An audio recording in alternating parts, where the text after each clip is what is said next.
টুনটুনি পাখি দিয়ে শুরু করে ঈগল পাখি পর্যন্ত, নদীর ভিতরে ছোট্ট চুনো পুঁটি থেকে শুরু করে তিমি মাছ পর্যন্ত। প্রাণীতত্ত্ববিদরা বলেছেন সমুদ্রের ভিতরে এমন এমন বড় বড় তিমি আছে যে একটা তিমির ওজন 5000 টন পর্যন্ত হয়ে যায়। 5000 টন তিমিটার ওজন। এর যখন বাচ্চা হয় তখন বাচ্চার দৈনিক দুধ লাগে 50 থেকে 60 মণ পর্যন্ত। কে ব্যবস্থা করে? রুহান ফেরেশতা। তো ওর মা যেমন বাচ্চা তো সেরকম হবে, ঠিক কিনা? কে দেয় খাবার? এবার দেখেন তো আপনার দেশের এই জঙ্গলে কত হাতি আছে। হাতিরা মিছিল করে আসছে যে আল্লাহ আমাদের এখন আর খাইতে যেতে দিতে পারে না, বাংলাদেশের গভর্নমেন্ট কিছু দাও। আসছে না, খাইয়া ক্ষুধার জ্বালায় হাতি মরেছে, বাঘ মরেছে, সিংহ মরেছে। এর কোনো দৃষ্টান্ত আছে? ক্ষুধার জ্বালায় আকাশের উড়ন্ত পাখিরা ছটফট করে মারা গেছে, দৃষ্টান্ত আছে?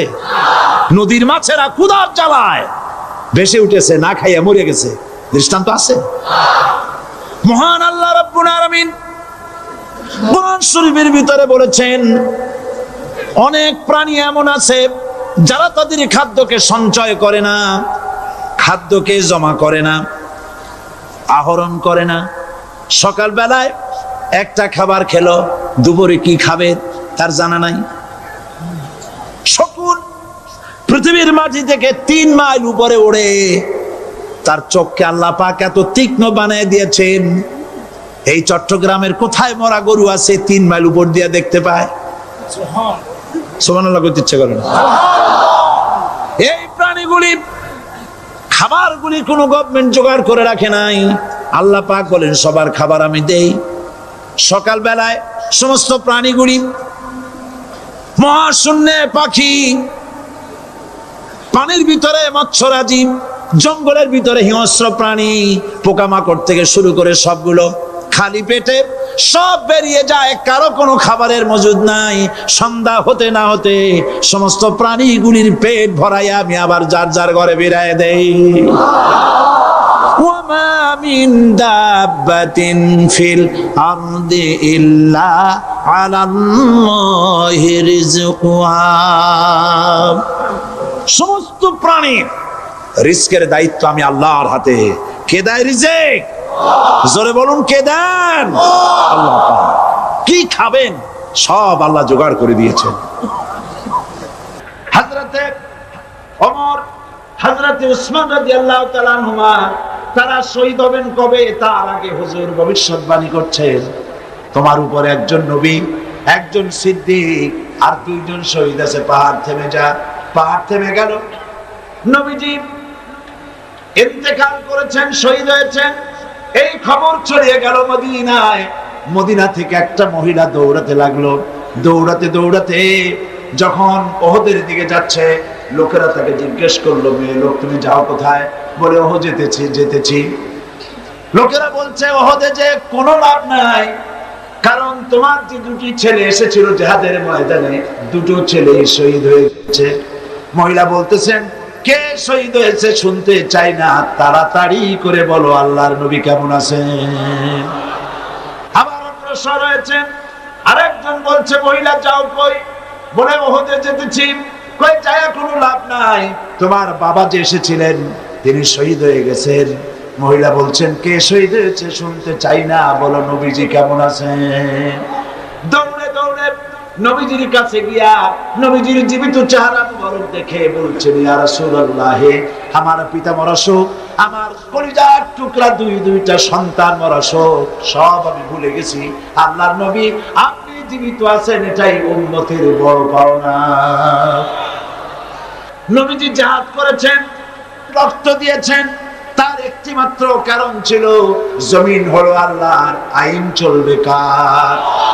জোরে বলেন, জমিন আল্লাহর, আইন চলবে কার?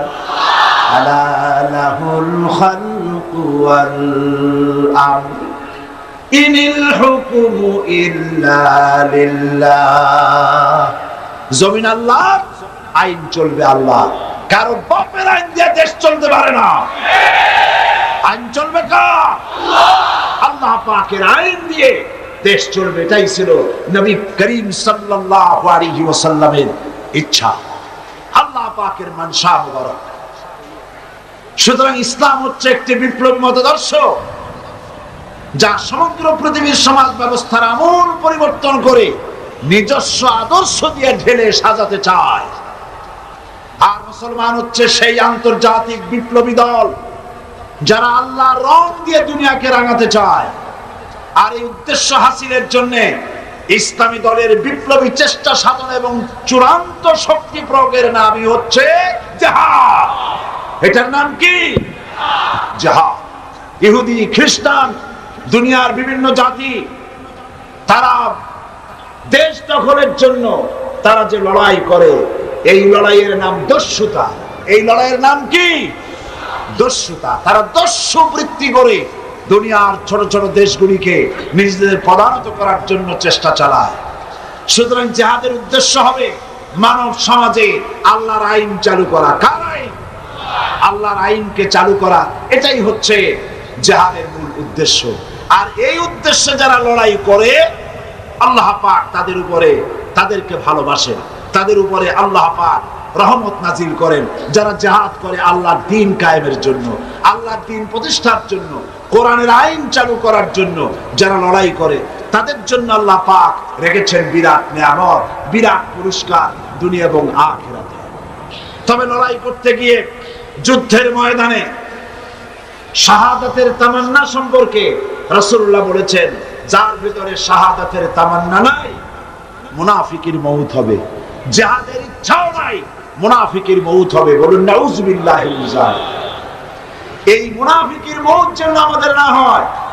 জিহাদ, আপনারা কি জিহাদকে ভয় পান? রাসূলুল্লাহ বলেছেন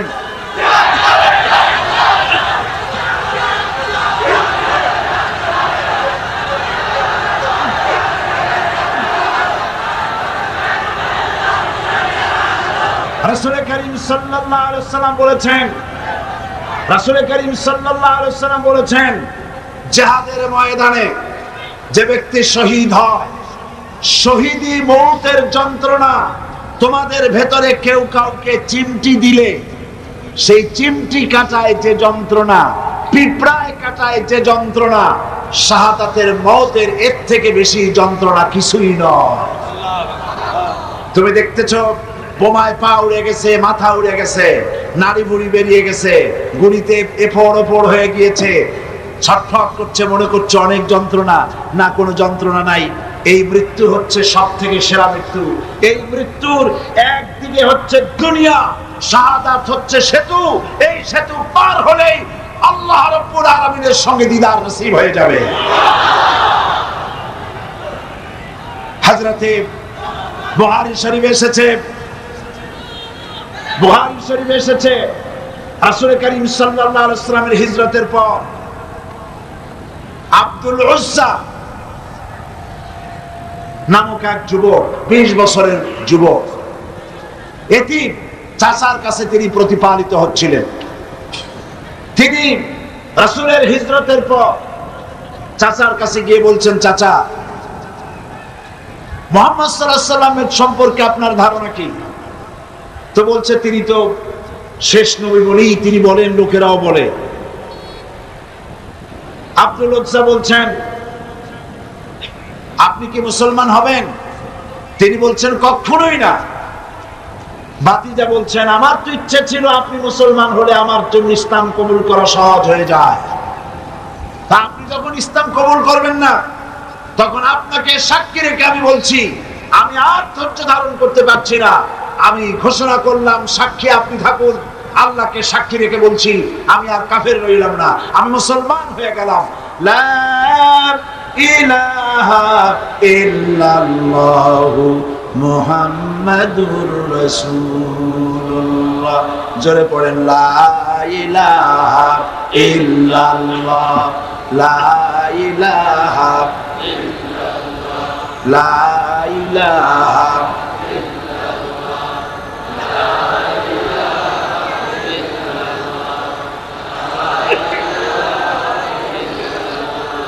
লা ইলাহা ইলাহা ইল্লাল্লাহু মুহাম্মাদুর রাসূলুল্লাহ। চাচা বলছে, আব্দুল লজ্জা তুমি কি জানো এর পরিণতি কি? কয় না জানি না। পরিণতি হচ্ছে তুমি যখন ইসলাম কবুল করেছো, আমি তোমাকে সোনা দানা দিয়েছি, বাড়ি ঘর দিয়েছি, উট ঘোড়া দিয়েছি, সব ফিরিয়ে দাও। তিনি বললেন কোনো অসুবিধা নাই, সব ফিরিয়ে দিলাম, নিয়ে যান। বাবে জিবরিল থেকে ঢুকলেন, সেখানে তিনি বসে আছেন। রাসূল করিম সাল্লাল্লাহু আলাইহি সাল্লাম হুজরা শরীফ থেকে বেরিয়ে দেখেন এক যুবক, মাথার চুলগুলো এলোমেলো, চোখ কোটরগত, সফরের আসর তার চেহারার মধ্যে, হাঁটু বের করা, মসজিদে নববীতে বসা। তুমি কে? তিনি বললেন আমার নাম আব্দুল উজ্জা। তোমার এই হালত কেন? তিনি ঘটনা শোনালেন। নবীজি বললেন তোমার নাম আব্দুল উজ্জা নয়, তোমার নাম রেখে দিলাম আব্দুল্লাহ, তুমি আব্দুল্লাহ। হাদিস শরীফে এর নামই এসেছে, ওনার নামই এসেছে আব্দুল্লাহ যুলবাজাদাইন। তাকে নেওয়া হলো আসহাবে সুফফার কাছে, নিয়ে রাসূলুল্লাহ বললেন একে কোরআন শরীফ শিখাও। আসহাবে সুফফা হচ্ছেন সেই সব সাহাবী যাদের বাড়ি নাই, ঘর নাই, স্ত্রী পুত্র কোথায় আছে খোঁজ নাই, যারা এখানে বসে আল্লাহর দ্বীনের জন্য ঘর বাড়ি নাই, এখানে বসে থাকেন, খাবার পাইলে খান আর খাবার না পাইলে তারা বসে থাকেন। রাসূলুল্লাহর কাছে কোনো খাবার এসে তা দেওয়া হয়। আসহাবে সুফফার চবুতরা এখনো মসজিদে নববীর মধ্যে আছে। যারা হজ করতে গেছেন মদিনা মুনাওয়ারায় তারা দেখেছেন। যারা যেতে পারেন নাই, আজকের এই তাফসীরের মাহফিলে দোয়া করি আল্লাহ যেন এই মাহফিলে যত লোক এসেছে সমস্ত মুসলমান নরনারীকে একটা বার রাসূলুল্লাহর রওজায় গিয়ে সালাম দেওয়ার তৌফিক দান করে দেন। আল্লাহ পাক যেন হজ নসিব করে দেন। সাহাবায়ে কিরাম, আসহাবে সুফফা, আব্দুল উজ্জাকিব, আব্দুল্লাহ কিব কোরআন শরীফ শিখাইছেন, কোরআন শরীফ শেখাচ্ছেন, আর আব্দুল্লাহ জোরে জোরে কোরআন তেলাওয়াত করেন। তার চিৎকারে, জোরে জোরে তেলাওয়াতের কারণে সাহাবীরা ঘুমাইতে পারেন না, নামাজে ডিস্টার্ব হয়। রাসূলুল্লাহ আসছেন পরে, তারা বললেন ইয়া রাসূলুল্লাহ, আব্দুল্লাহকে নিষেধ করুন, তার চিল্লানিতে আমরা নামাজ পড়তে পারি না, ঘুমাইতে পারি না, চিল্লায়া কোরআন শরীফ তেলাওয়াত করে। নবীজি বললেন সাহাবীরা আব্দুল্লাহকে চিল্লাইতে দাও, বাধা দিও না, কারণ তার ইসলাম কবুল করা বড় চড়া দাম দিয়ে ইসলাম কবুল করেছে, এই লুঙ্গিটাও আনতে পারে নাই। ইত্তাবসারে তাবুকের যুদ্ধের দামামা বেজেছে, রোমানদের সঙ্গে লড়াই হবে। নবীজি তাবুকের যুদ্ধের জন্য, জিহাদের জন্য চাঁদা চাইলেন। যার কাছে যা আছে আল্লাহর দ্বীন প্রতিষ্ঠার জন্য চাঁদা দাও। এই চাঁদা দেওয়া মাদ্রাসায়, মসজিদে, ইসলামের জিহাদে চাঁদা দেওয়া নতুন ব্যাপার নয়। আল্লাহর নবী নিজে ইসলামের জন্য টাকা চেয়েছেন, পয়সা চেয়েছেন। নবীজি যখন নিজে টাকা চেলেন, মেয়ে লোকেরা গলার হার খুলে দিলেন, কানের দুল, নাকের ফুল সব খুলে রাসূলের কদমের উপরে ছেড়ে দিতে লাগলেন। টাকা পয়সা সোনা দানার স্তূপ হয়ে গেল। হুজুর এদিক ওদিক তাকায় বলেন সাহাবীরা সবাইকে তো দেখি, আমার আবু বকর কোথায়? হযরত আবু বকর একটা খুঁটির আড়ালে দাঁড়ানো ছিলেন। তাকে যখন হুজুর ডাকলেন, সিদ্দিক আকবর রাদিয়াল্লাহু তাআলা আনহু তিনি খামের আড়াল থেকে বেরিয়ে আসলেন, হাতে ছোট্ট একটা থলি। সেই থলিটা হুজুরের হাতে তুলে দিলেন। নবীজি থলির মুখ খুলে ঢাললেন, কয়েক কেজি গম পড়ল আর কয়েকটা দিরহাম। হুজুর হযরত আবু বকরের দিকে তাকায় দেখেন, হযরত আবু বকরের চোখের পানি দাড়ি ভিজে ভিজে পড়ছে। নবীজি জিজ্ঞেস করলেন আবু বকর, আল্লাহর নবী হযরত আবু বকরের এই দৃশ্য দেখে উপস্থিত সাহাবীদেরকে বললেন, ও সাহাবীরা, তোমরা আজকে সবাই মিলে তাবুকের জিহাদের যে চাঁদা দিয়েছো, যে সাহায্য করেছো, তোমাদের সকলের দানের তুলনায় আল্লাহ পাকের কাছে আবু বকরের দানের মর্যাদা বেশি হয়ে গেছে। তারা প্রশ্ন করলেন তা কেমনে হলো? মনে মনে চিন্তা করলেন। নবীজি তাদের মনের অবস্থা বুঝতে পেরে আল্লাহ পাকের নবী জিজ্ঞেস করলেন, অমুক অমুক সাহাবী তোমরা কি দিয়েছো আর বাড়িতে কত আছে? সবাই বললেন এত দিয়েছি, এত আছে। হযরত ওসমান তো বলেছিলেন আমার জীবনের সঞ্চিত সমস্ত সম্পদের অর্ধেক এনে নবীজির কদমে হাজির করেছি, আর অর্ধেক আমার বাড়ি আছে। প্রত্যেকেই বলেছে এত দিয়েছি, এত আছে। হযরত আবু বকরকে যখন নবীজি জিজ্ঞেস করলেন, আবু বকর তুমি কত দিয়েছো আর বাড়িতে কত আছে?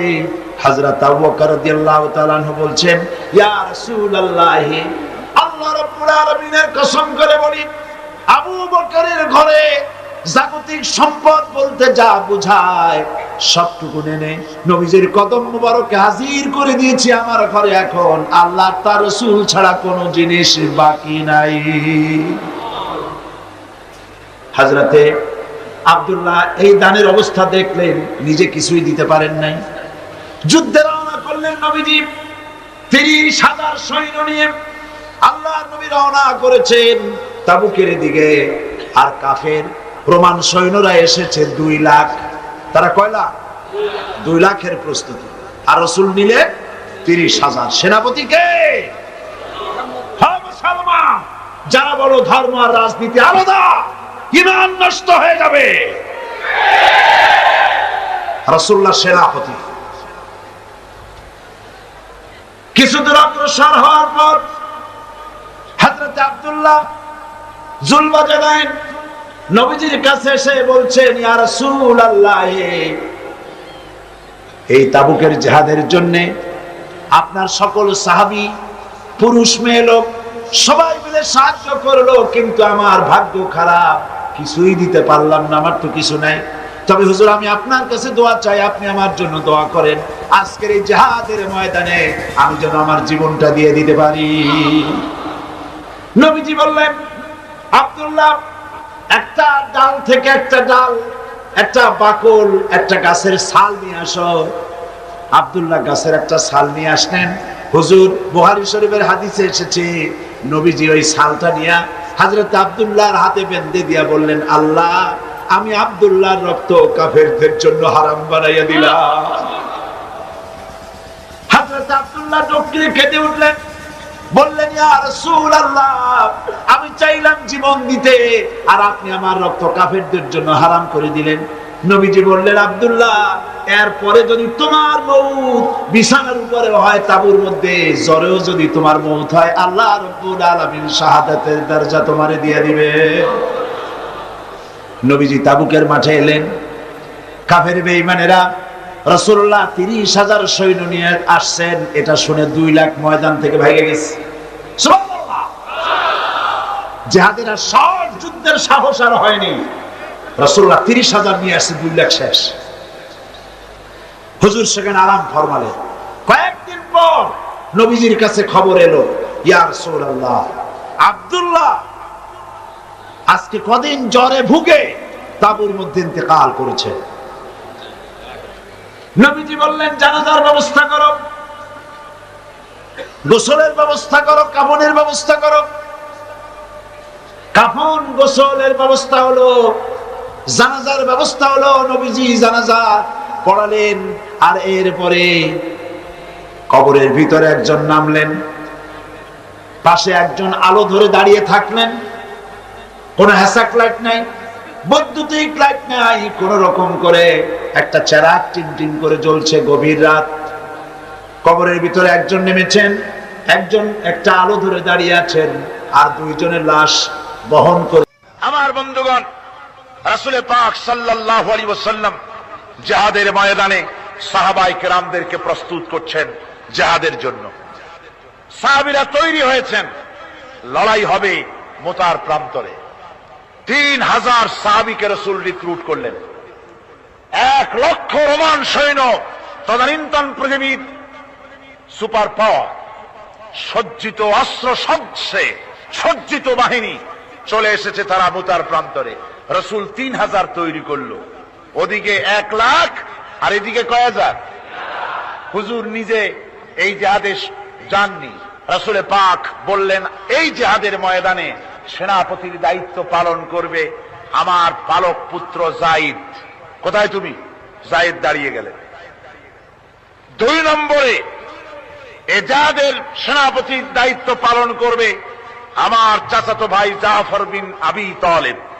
কোথায় দাঁড়িয়ে গেলেন তিনি? 3 নম্বরে দায়িত্ব পালন করবে আমার সাহাবী আব্দুল্লাহ বিন রাওয়াহা। কোথায় তুমি? তিনিও দাঁড়িয়ে গেলেন। রাসূল তাদেরকে বললেন যে তোমরা চলে যাও, তোমাদের ঘরে গিয়ে বিবি বাল বাচ্চা মা বাপের কাছ থেকে সালাম করে আসো। আমার বন্ধুগণ, জিহাদের ময়দানে সেনাপতি কয়জন লাগে? হুজুর বললেন কয়জনের কথা? 3 জনের কথা।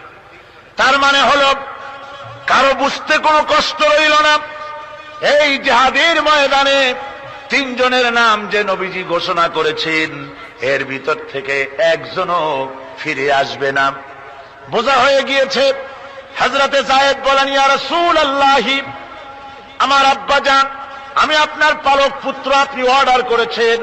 আমার মা হযরত আয়েশা ঘরে বসে শুনেছেন, আমার তো আর যাওয়ার দরকার নাই, কারো কাছে বলারও দরকার নাই। হযরতে জাফর বিন আবি তালেব চলে গেলেন নিজের বাড়িতে। যে ডাক দিয়ে বলে, বিবিরে, আল্লাহ রাসূল আমাকে জিহাদের ময়দানে সেনাপতির দায়িত্ব দিয়েছেন, আমি তোমাকে বলতে এসেছি, সালাম করতে এলাম। তোমার সঙ্গে একসঙ্গে দীর্ঘদিন আমি ছিলাম, কোন হক তোমার আদায় করতে হয়তো পারি নাই, হয়তো জুলুম করেছি, অথবা আমার দ্বারা তোমার অধিকার নষ্ট হয়েছে। কিছু যদি কোনো ভুল ত্রুটি হয়ে থাকে আল্লাহর হস্তে আমারে মাফ করে দিও। বিবি বলে, প্রাণের স্বামী রাসূলুল্লাহ আপনাকে জিহাদের ময়দানের জন্য নির্বাচিত করেছেন, আমি আপনাকে ফিরে থাকতে বলতে পারবো না। সুতরাং আমি আল্লাহর দরবারে দোয়া করি।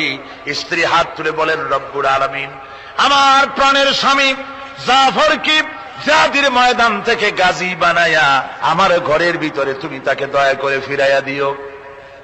হযরতে জাফর তরবারির উল্টা পিঠ দিয়া স্ত্রীর হাতের উপরে মৃদু আঘাত করলেন আর বললেন, বিবিরে, উল্টা দোয়া করো না, উল্টা দোয়া তোমার আল্লাহর দরবারে কবুল হবে না।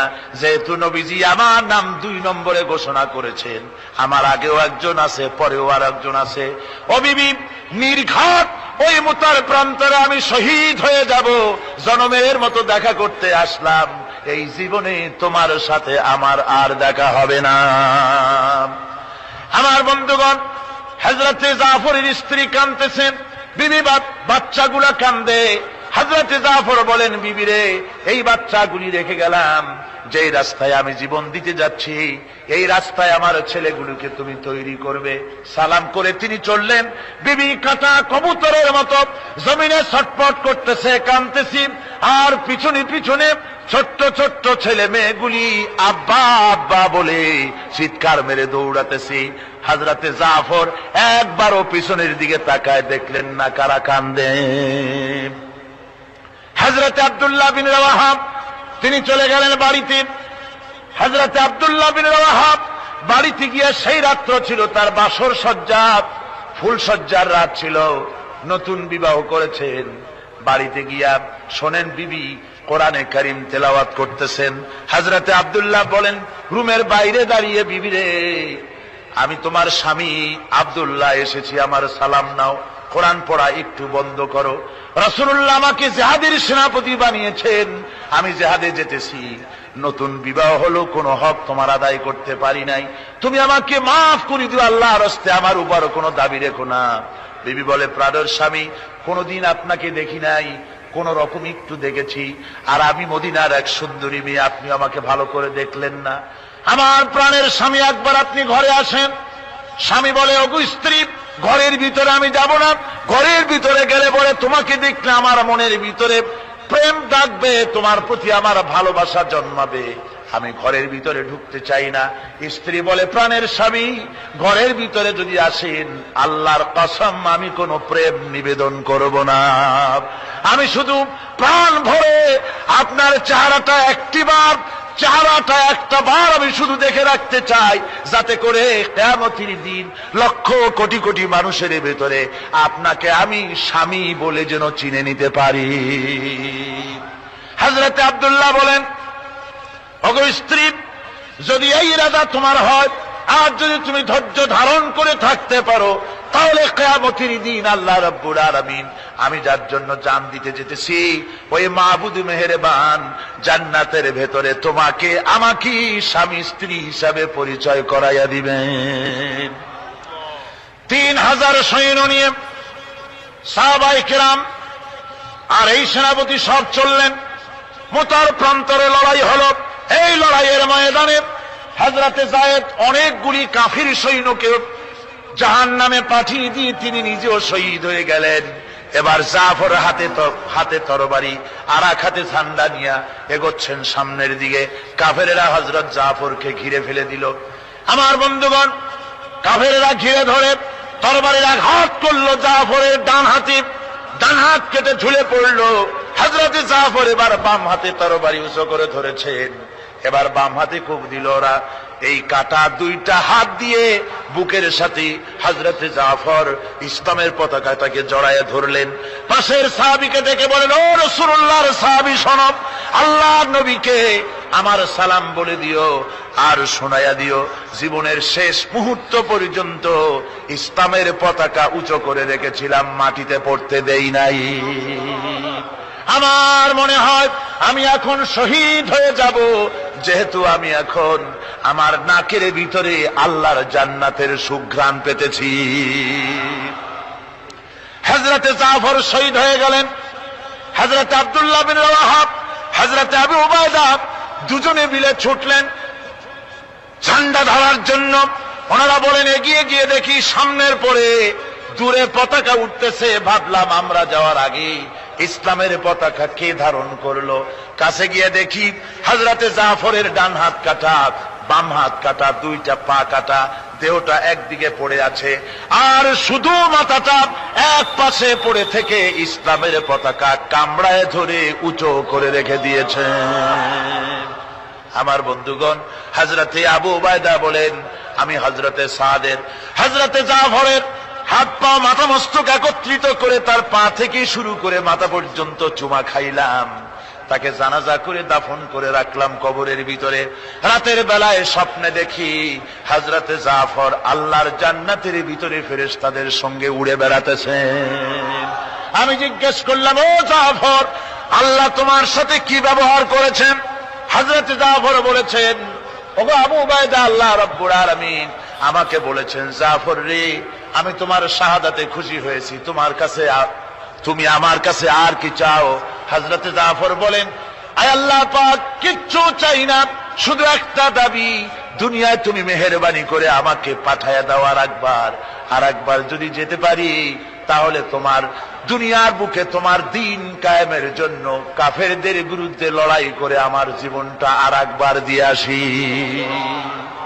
আমার বন্ধুগণের জন্য আল্লাহ রাসূল বলেছেন, হাদিস শরীফে এসেছে, আমার ইচ্ছে হয় জিহাদ করি, শহীদ হই, আবার যদি জিন্দা হই, আবার জিহাদ করি, শহীদ হই, আবার যদি জিন্দা হতে পারি তাহলে আবার জিহাদ করি, আবার শহীদ হই।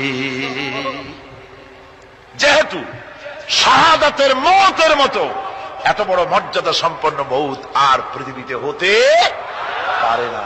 আমার ভাইরা, ইসলামের জন্য জান দেওয়ার জন্য, মাল দেওয়ার জন্য সাহাবায়ে কেরাম এভাবে প্রস্তুত ছিলেন। নিজেদের জীবন তারা আল্লাহর সামনে নজরানা পেশ করেছেন, শহীদ হয়েছেন, আল্লাহ দ্বীন কায়েমের জন্য তারা প্রচেষ্টা করেছেন। আল্লাহর পথে যারা জিহাদ করার সিদ্ধান্ত নেন, মহান আল্লাহ স্বয়ং তাদের সাহায্য করেন। যুগে যুগে আমরা এর প্রমাণ পেয়েছি, আর তাই মুসলমানরা কাফেরদের উপর বরাবর বিজয়ী হয়েছে। এই ইসলামকে প্রতিষ্ঠিত করার জন্য প্রয়োজন রয়েছে জিহাদের। কিসের প্রয়োজন? কিসের? জিহাদের প্রয়োজন। সেই জিহাদ করতে কি আপনারা তৈরি আছেন? জিহাদের জন্য তৈরি আছে? সেই জিহাদ কিন্তু সেই জিহাদ মানে কি? সেই জিহাদের আবার অপব্যাখ্যা করা হয়েছে। জিহাদের অপব্যাখ্যা করা হয়েছে এইভাবে যে ওয়ালাকিন কলমদার কাফে দুশমনাস, দুশমনের হাতে কলম ছিল, ওরা যেমন খুশি আমাদের ইতিহাসকে চিত্রিত করেছে। ওরা বলেছে ইসলামের ইতিহাস থেকে তরবারি আর রক্তের গন্ধ আসে, কিন্তু আসলে জিহাদের অর্থ তো তরবারির যুদ্ধ নয়। জিহাদের অর্থ হচ্ছে যে কোনো উদ্দেশ্যকে সফলতায় পর্যবসিত করার জন্য যে প্রাণান্তকর প্রচেষ্টা করা হয়, ওই প্রচেষ্টার আরবি নাম হচ্ছে জিহাদ। আর যুদ্ধ তার আরবি হচ্ছে হার্ব। যুদ্ধের আরবি কি? হার্ব, ওয়ার।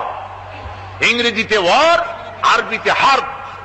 আর জিহাদ যেটাকে বলা হয়েছে ওটা হচ্ছে যে কোন উদ্দেশ্যকে সফলতায় পৌঁছাবার জন্য যে চেষ্টা, ওই চেষ্টার নাম জিহাদ। তবে এই চেষ্টা করতে গিয়ে যখন বাধা আসে সশস্ত্র, ওই সশস্ত্র বাধার মোকাবেলা সশস্ত্রভাবে করা যেটা, ওইটা হচ্ছে জিহাদের চূড়ান্ত রূপ। কথা বুঝে আসছে?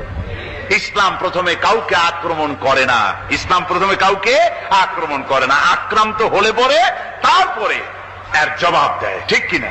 দেখেন না, হযরত আলী রাদিয়াল্লাহু তাআলা আনহু ওই যে খায়বারের যুদ্ধে, সেইখানে কেউ খায়বারের এই দুর্গ মুসলমানদের হাতে আসে না, প্রতিদিন যুদ্ধ হচ্ছে, অথচ যুদ্ধে কোনো ফলাফল দেখা যাচ্ছে না। ফজরের নামাজ, এশার নামাজের পর হুজুর বলছেন, ও সাহাবীরা, আগামীকাল আমি এমন এক ব্যক্তির হাতে ইসলামের ঝান্ডা তুলে দেব যাকে আল্লাহ এবং আল্লাহ রসুল বেশি ভালোবাসেন, এবং তিনিও আল্লাহ এবং আল্লাহ রসুলকে বেশি ভালোবাসেন, আর তার হাতেই বিজয় হবে। হযরত ওমর রাদিয়াল্লাহু তাআলা আনহু বলেন, আমার এরকম পেরেশানির রাত জীবনে আর কখনো গেছে কিনা জানি না, আমি সারা রাত পেরেশান ছিলাম যে ওই ব্যক্তিকে আমি হতে পারবো। ফজরের নামাজের পর আল্লাহর নবী বলছেন, সাহাবীরা, আমার আলী কোথায়, তাকে দেখছি না কেন? সবাই বলছেন, হুজুর হযরত আলীর চোখ উঠেছে, তাই নামাজের জামাতে শরীক হতে পারেন না। হুজুর বললেন, তাকে নিয়ে আসুন। দুজন সাহাবীর কাঁধের উপরে ভর করে হযরত আলী এলেন। হুজুর সাল্লাল্লাহু আলাইহি ওয়াসাল্লাম তার মুখের থুতু মোবারক নিয়ে হযরত আলীর চোখে লাগিয়ে দিলেন, সাথে সাথে আগের থেকেও ভালো দৃষ্টিশক্তি সম্পন্ন হয়ে গেলেন। সুবহানাল্লাহ ওয়া বিহামদিহি। তো এখানে রাসূল পাক সাল্লাল্লাহু আলাইহি ওয়াসাল্লাম তিনি হযরত আলীর হাতে তরবারি উঠায় দিলেন। জুলফিকার বললেন, আলী তুমি যাও, আজকের ময়দানে সেনাপতির দায়িত্ব পালন করো। হযরত আলী তরবারি হাতে নিলেন। ইসলাম আক্রমণকারী যে না, সে কথা বলতে আমি এই কথা নিয়ে আসছি। হযরত আলী গেলেন, যায়া মুরাহহাবের সামনে পড়েছেন। মুরাহহাব হলো, হাদিসে এসেছে, মুরাহহাব হচ্ছে কাফেরদের নেতৃত্ব দিচ্ছে। মুরাহহাব বলছে, আলী তোমাকে আমি কিন্তু ভালোবাসি, তুমি আসলে কেন? তোমার প্রতি আমার একটা সফট কর্নার আছে আমার অন্তঃকরণে। তুমি তোমার ছেলে মেয়েকে কি এতিম বানাতে চাও? তোমার বউকে কি বিধবা করতে চাও? আমি তো সেই বীর যে আমার সামনে এসে কেউ কল্লা সাথে নিয়ে যেতে পারে নাই। সুতরাং তুমি যদি ওদেরকে এতিম আর বিধবা করতে না চাও, আমার সামনে থেকে সরে যাও। হযরত আলী বলেন, মুরাহহাব তুমি কাকে ভয় দেখাতেছ? তোমার তরবারি এই সমাজের কিছু কাফেরেরা ভয় করতে পারে, তুমি কি আমারে চেনো নাকি? তুমি কারে ভয় দেখাও? তাম পৃথিবীর সমস্ত কাফেরদের উপরে আল্লাহ রাব্বুল আলামিন আমাকে বাগ বানায় পাঠিয়েছেন। তরবারি দিয়ে প্রমাণ হবে। মুরাহহাব বলে, তুমি আঘাত করো। কয় না, আক্রমণ তো করব না আমি, আগে তুমি করো, আমি প্রতিহত করব। আক্রান্ত হলে পরে তারপরে জবাব দেব। এরপরে মুরাহহাব আঘাত হানতে লাগলো। হযরত আলী সমস্ত রণকৌশল দিয়ে আঘাতগুলি তিনি ফিরিয়ে দিতে লাগলেন। এরপরে হযরতে আলী বলছেন, মুরাহহাব এবার তৈরি হও আমার আঘাত সহ্য করার জন্য। হযরত আলী জুলফিকার তুলে আঘাত করলেন। এক আঘাতেই দেখা গেল মুরাহহাবের মাথা থেকে শুরু করে শরীর টুকরা হয়ে গিয়া হযরত আলীর তরবারির মুঠা পর্যন্ত মাটির ভিতরে গেড়ে গিয়েছে। খায়বারের দুর্গ দখল হয়ে গেল। পরের দিন আল্লাহর নবী বলেন, আলী শুনতে পেলাম তোমার ঢাল ভেঙে গিয়েছিল, তারপরে তুমি যুদ্ধ করলে কি দিয়ে? হযরত আলী বলেন, হুজুর কামুজ দুর্গের ওই কবাটটা, লোহার কবাটটা বাম হাতে নিয়া আর ডান হাতে তরবারি নিয়ে লড়াই করেছি। হুজুর বলেন, কি করে মানুষ কেমনে এত বড় দুর্গের লোহার কপাট হাতে নিয়ে যুদ্ধ করে? একটু দেখাও তো দেখি। হযরত আলী গতকালকের মতো বাম হাত দিয়া ধরেছেন, নাড়াতে পারেন না। এবার ডান হাত দিয়া ধরেছেন, নাড়াতে পারেন না। ডান আর বাম দুই হাত দিয়া সমস্ত শক্তি দিয়ে এমন জোরে টান মেরেছেন, প্রতিটি লোমকূপের গোড়া থেকে ঘাম বেরিয়ে এসেছে, এক চুলও নড়াতে পারেন নাই। হযরত আলীর মুখখানা মলিন হয়ে গেছে লজ্জায়। হযরত আলী রাদিয়াল্লাহু তাআলা আনহু লজ্জা পেয়ে গেছেন। রাসূল পাক সাল্লাল্লাহু আলাইহি ওয়াসাল্লাম বলেন, আলী, লজ্জা পাওয়ার কোনো কারণ নাই, চিন্তা করার কোনো কারণ নাই। তোমার নিজস্ব শক্তি দিয়ে তুমি লড়াই করতে পারো নাই। এত বড় লোহার দরজা নিয়ে, কবাট নিয়ে মানুষ সেভাবে লড়াই করতে পারে না। আল্লাহ তার দ্বীনকে বিজয়ী করার জন্য তোমার ভিতরে আল্লাহ রাব্বুল আলামিন ক্ষমতা দিয়েছিলেন। জোরে বলেন সুবহানাল্লাহ। আল্লাহ রাব্বুল আলামিন এই জিহাদের ময়দানে যখন মানুষ আসে, আল্লাহ তাদের উপরে মদদ দান করেন। আমার বন্ধুগণ, আল্লাহর দ্বীনকে জমিনের উপরে প্রতিষ্ঠিত করার জন্য যদি আমরা আজও যদি ঐক্যবদ্ধ হই দ্বীন কায়েমের জন্য, তাহলে আল্লাহ রাব্বুল আলামিন আমাদেরকে মদদ করবেন। আল্লাহ পাক কোরআনে কারীমের মধ্যে বলেছেন, ওয়া কানা হাক্কান আলাইনা নাসরুল মুমিনিন। মুমিনদেরকে সাহায্য করা আমি আল্লাহর জন্য ওয়াজিব হয়ে যায়। জোরে বলেন সুবহানাল্লাহ।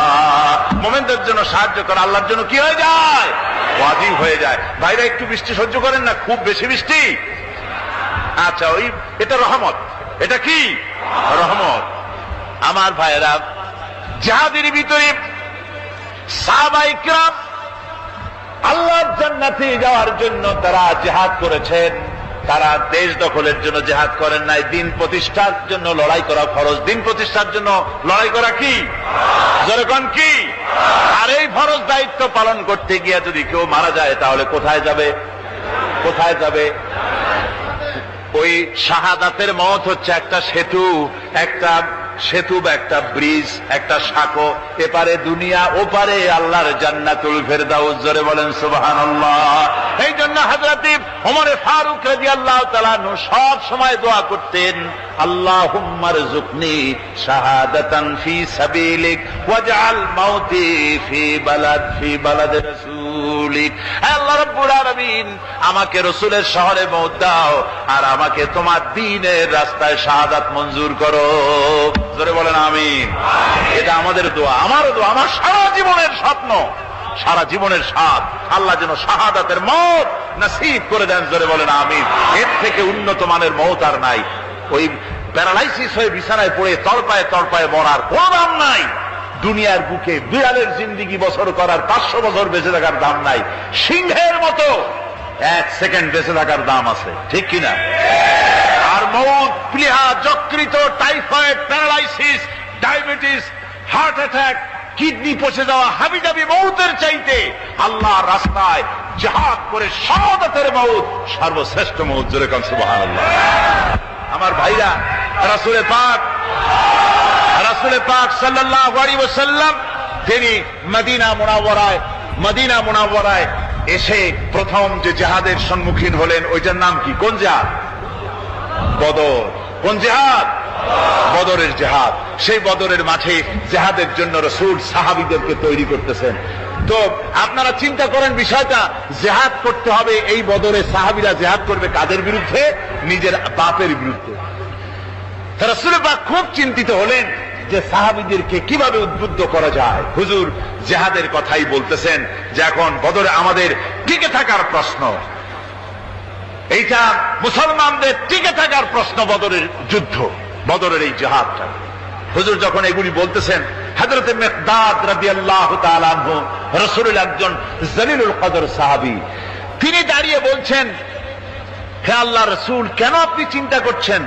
ইমজি বিনা ইয়া রাসূলুল্লাহ হাইসুমা তাশা। হে আল্লাহর রাসূল, আপনি আমাদেরকে নিয়ে চলুন যেদিকে আপনার খুশি। হাইসুমা আমারাকাল্লাহ, যেদিকে আল্লাহ আপনাকে নির্দেশ করেন সেদিকে আমাদের নিয়ে আপনি সেদিকেই চলুন।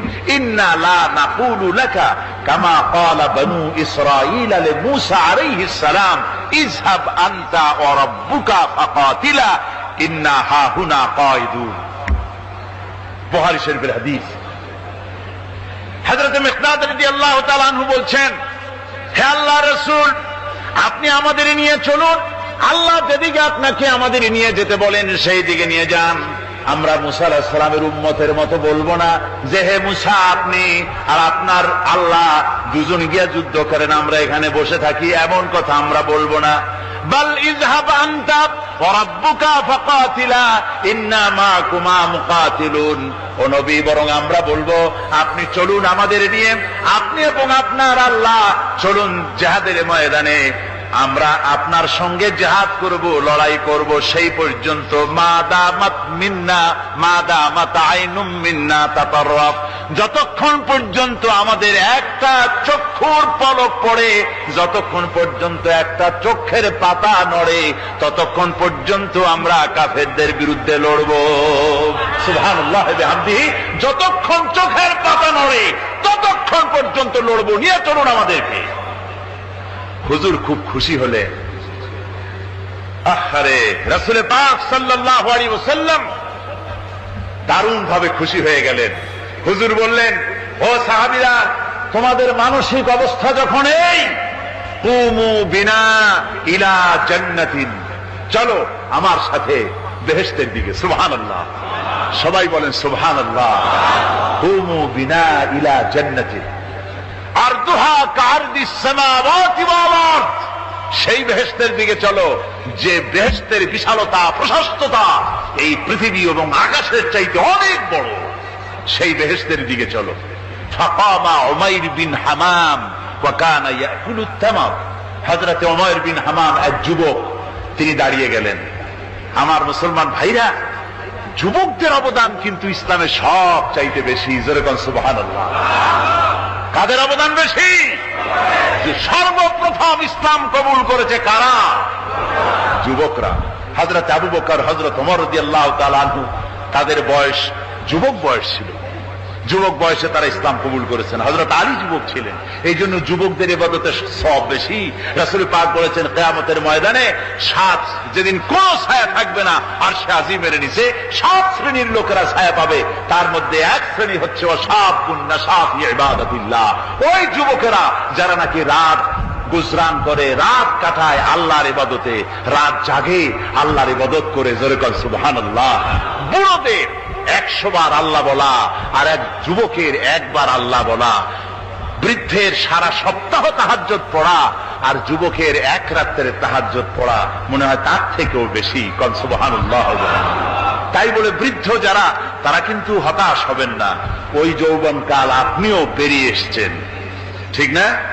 সুতরাং যুবকদের অবদান বেশি। হযরত উমাইর বিন হামাম রাদিয়াল্লাহু তাআলা আনহু, তিনি দাঁড়িয়ে গেলেন, তার হাতে ছিল ওয়া কানা ইয়াকুলু তামার, তিনি খোরমা খাচ্ছিলেন, হাতে ছিল কয়েকটা খোরমা।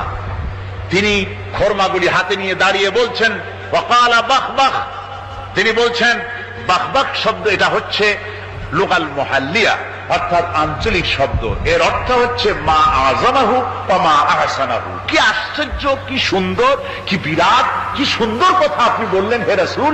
জান্নাতুন আরদুহা কারদিস সামাওয়াতি ওয়াল আরদ, এমন বেহেশত পাওয়া যাবে জিহাদ করলে যে বেহেশতের বিশালতা প্রশস্ততা এই বিশাল আকাশের চাইতে, জমিনের চাইতে বেশি। ওয়াল্লাহি লাউ কুনতু হাইয়ান হাত্তা আকুলাহুন্না, আমি যদি, ওয়াল্লাহি আল্লাহর কসম, আমি যদি এই খোরমাগুলো যদি খাইতে থাকি, ইন্নাহা লাহায়াতুন তাবিলা, তাহলে তো এটা অনেক লম্বা হায়াত লাগবে। এই খোরমাগুলি খাইতে অনেক সময় লাগবে, বেহেশতে যাইতে দেরি হয়ে যাবে। সুতরাং এই খোরমা তো আর খাওয়া যাবে না। ফারমাবিহিন না, হাতের খোরমাগুলি সব ফেলে দিয়ে জিহাদের ময়দানে লাফায় পড়লেন। অনেকগুলি কাফেরকে জাহান্নামের ঘাটে উতরায় দিয়া হযরত ওমর নিজেও শাহাদাত বরণ করলেন। জিহাদের শেষে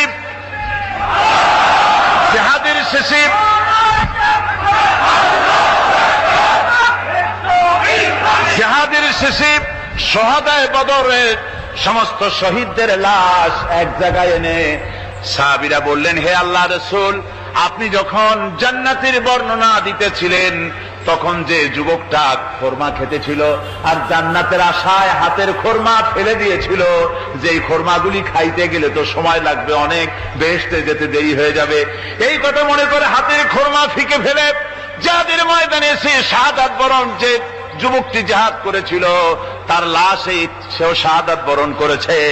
রাসূল পাক হযরত ওমরের চেহারার দিকে লক্ষ্য করে তার দিকে অঙ্গুলি সংকেত করে হুজুর বলছেন, ইন্নাকা মিন আহলিহা।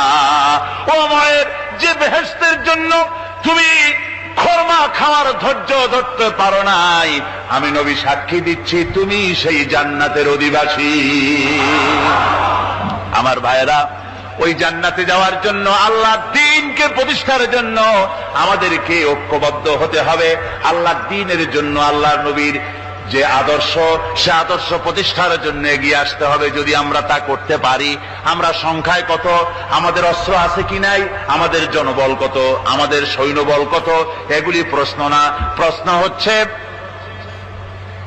ولا تهنوا ولا تحزنوا وأنتم الأعلون إن كنتم مؤمنين। কোনো ভয় নাই, কোনো চিন্তা নাই, যদি তোমরা মুমিন হও আমি আল্লাহ তোমাদেরকে বিজয়ী করব। জোরে বলেন সুবহানাল্লাহ। মুসলমানেরা তো সেই জাতি, যাদের ময়দানে যখন মুসলমানদেরকে সাহায্য দরকার হয়েছে, আল্লাহ রাব্বুল আলামিন আকাশ থেকে ফেরেশতা নাজিল করেছে কিনা কোন? কবি বলছেন, ফিজায়ে বদরি पैदा कुन फरिश्ते तेरी नसरत को उतर सकते गर्दों से कतर अंदर कतार भी।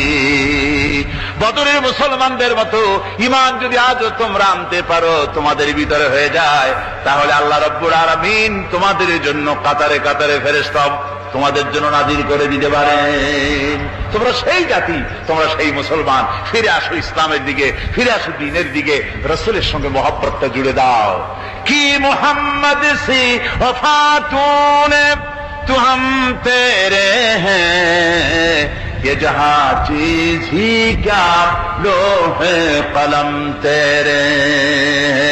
মুহাম্মদ সাল্লাল্লাহু আলাইহি ওয়াসাল্লামের সঙ্গে তুমি যদি মহব্বতের সম্পর্ক স্থাপন করতে পারো, অনুসরণ আর অনুকরণের, তাহলে আকাশ আর জমিন তো দূরের কথা, লৌহ কলম পর্যন্ত আল্লাহ তোমার জন্য করে দিবেন।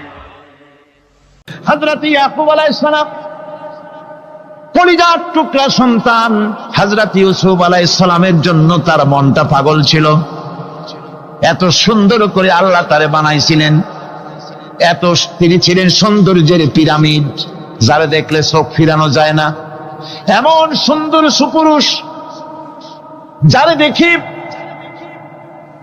সেই যুগের সুন্দরী যুবতী মেয়েরা রূপের মোহে পড়ে নিজেদের আঙ্গুলগুলি কেটে ফেলে দিয়েছিল। রূপের মোহে এমন অবশ হয়ে গেছে, আঙ্গুল কেটেছে, হাত কেটেছে, টের পায় নাই। আবার ভুল বুঝবেন না, দুনিয়ার সেরা সুন্দর পুরুষ ইউসুফ আলাইহিস সালাম, তা কিন্তু রাসূলের চাইতে বেশি নয়। হযরত উম্মুল মুমিনিন আয়েশা রাদিয়াল্লাহু তাআলা আনহা তিনি বলেছেন, যেই সব সুন্দরী রমণীরা ইউসুফ আলাইহিস সালামকে দেখে রূপের মোহে পড়ে নিজেদের আঙ্গুলগুলো কেটে ফেলেছিল, ওরা যদি আমার হাবিবকে দেখতো, ওরা যদি আল্লাহ রাসূলকে দেখতো, তাহলে হাত কাটতে কাটতে কোন ফাঁকে দে কলিজা কেটে ফেলে দিত, ওরা টের পেত না। আবার বন্ধুগণ, হযরত আইয়ুব আলাইহিস সালাম সন্তানের মায়া, অন্যান্য ভাইরা হিংসায় পড়ে গেল, তারা নিয়ে তাকে কুয়ায় ফেলে দিল। সেখান থেকে তারা একটা ছাগল বা কোনো পশু জবাহ করে তার রক্ত মাখাইয়া জামায়ানে হাজির করে দিল। হযরত ইয়াকুব আলাইহিস সালামের সামনে যে তারে নিয়ে খেলা করতে গিয়েছিলাম, আমরা খেলায় লিপ্ত ছিলাম, বাগে খাইয়া ফেলাইছে। এগুলি কি গপ্প? এগুলি কি কোরআন? আল্লাহ পাক শোনাচ্ছেন, বিশ্ববাসীকে শোনাইছেন। সূরা ইউসুফের চাইতে এত সুন্দর উপাখ্যান গোটা পৃথিবীতে আর নাই। সুবহানাল্লাহ। অনেকে ইউসুফ জুলাইখার কেসা খুব মজা করে পড়ে, ফুর্তি করে, প্রেমের গল্প পড়ে। এটা কোনো প্রেমের গল্প নয়। ইউসুফ আলাইহিস সালাম, জুলাইখা ইউসুফ আলাইহিস সালামের জন্য কাঁদতে কাঁদতে চোখ কানা হয়ে গেছে। এরপর ইউসুফ আলাইহিস সালাম জুলাইখারে পাওয়ার জন্য পাগল হয়ে গেছে। নাউজুবিল্লাহ, এটা হয়নি কখনো। তিনি আল্লাহর পয়গম্বর, আর আল্লাহ কেমনি তারে বাঁচিয়েছেন, যখন জুলাইখা ঘরের ভিতরে সুন্দর করে যৌন উন্মাদনামূলক চিত্র অঙ্কিত করে ঘরের মধ্যে আটকায় দিয়েছে, তালা লাগায় দিয়েছে, আর নিজে যৌন দীপক কাপড় চোপড় পরেছে না পরার মতোই।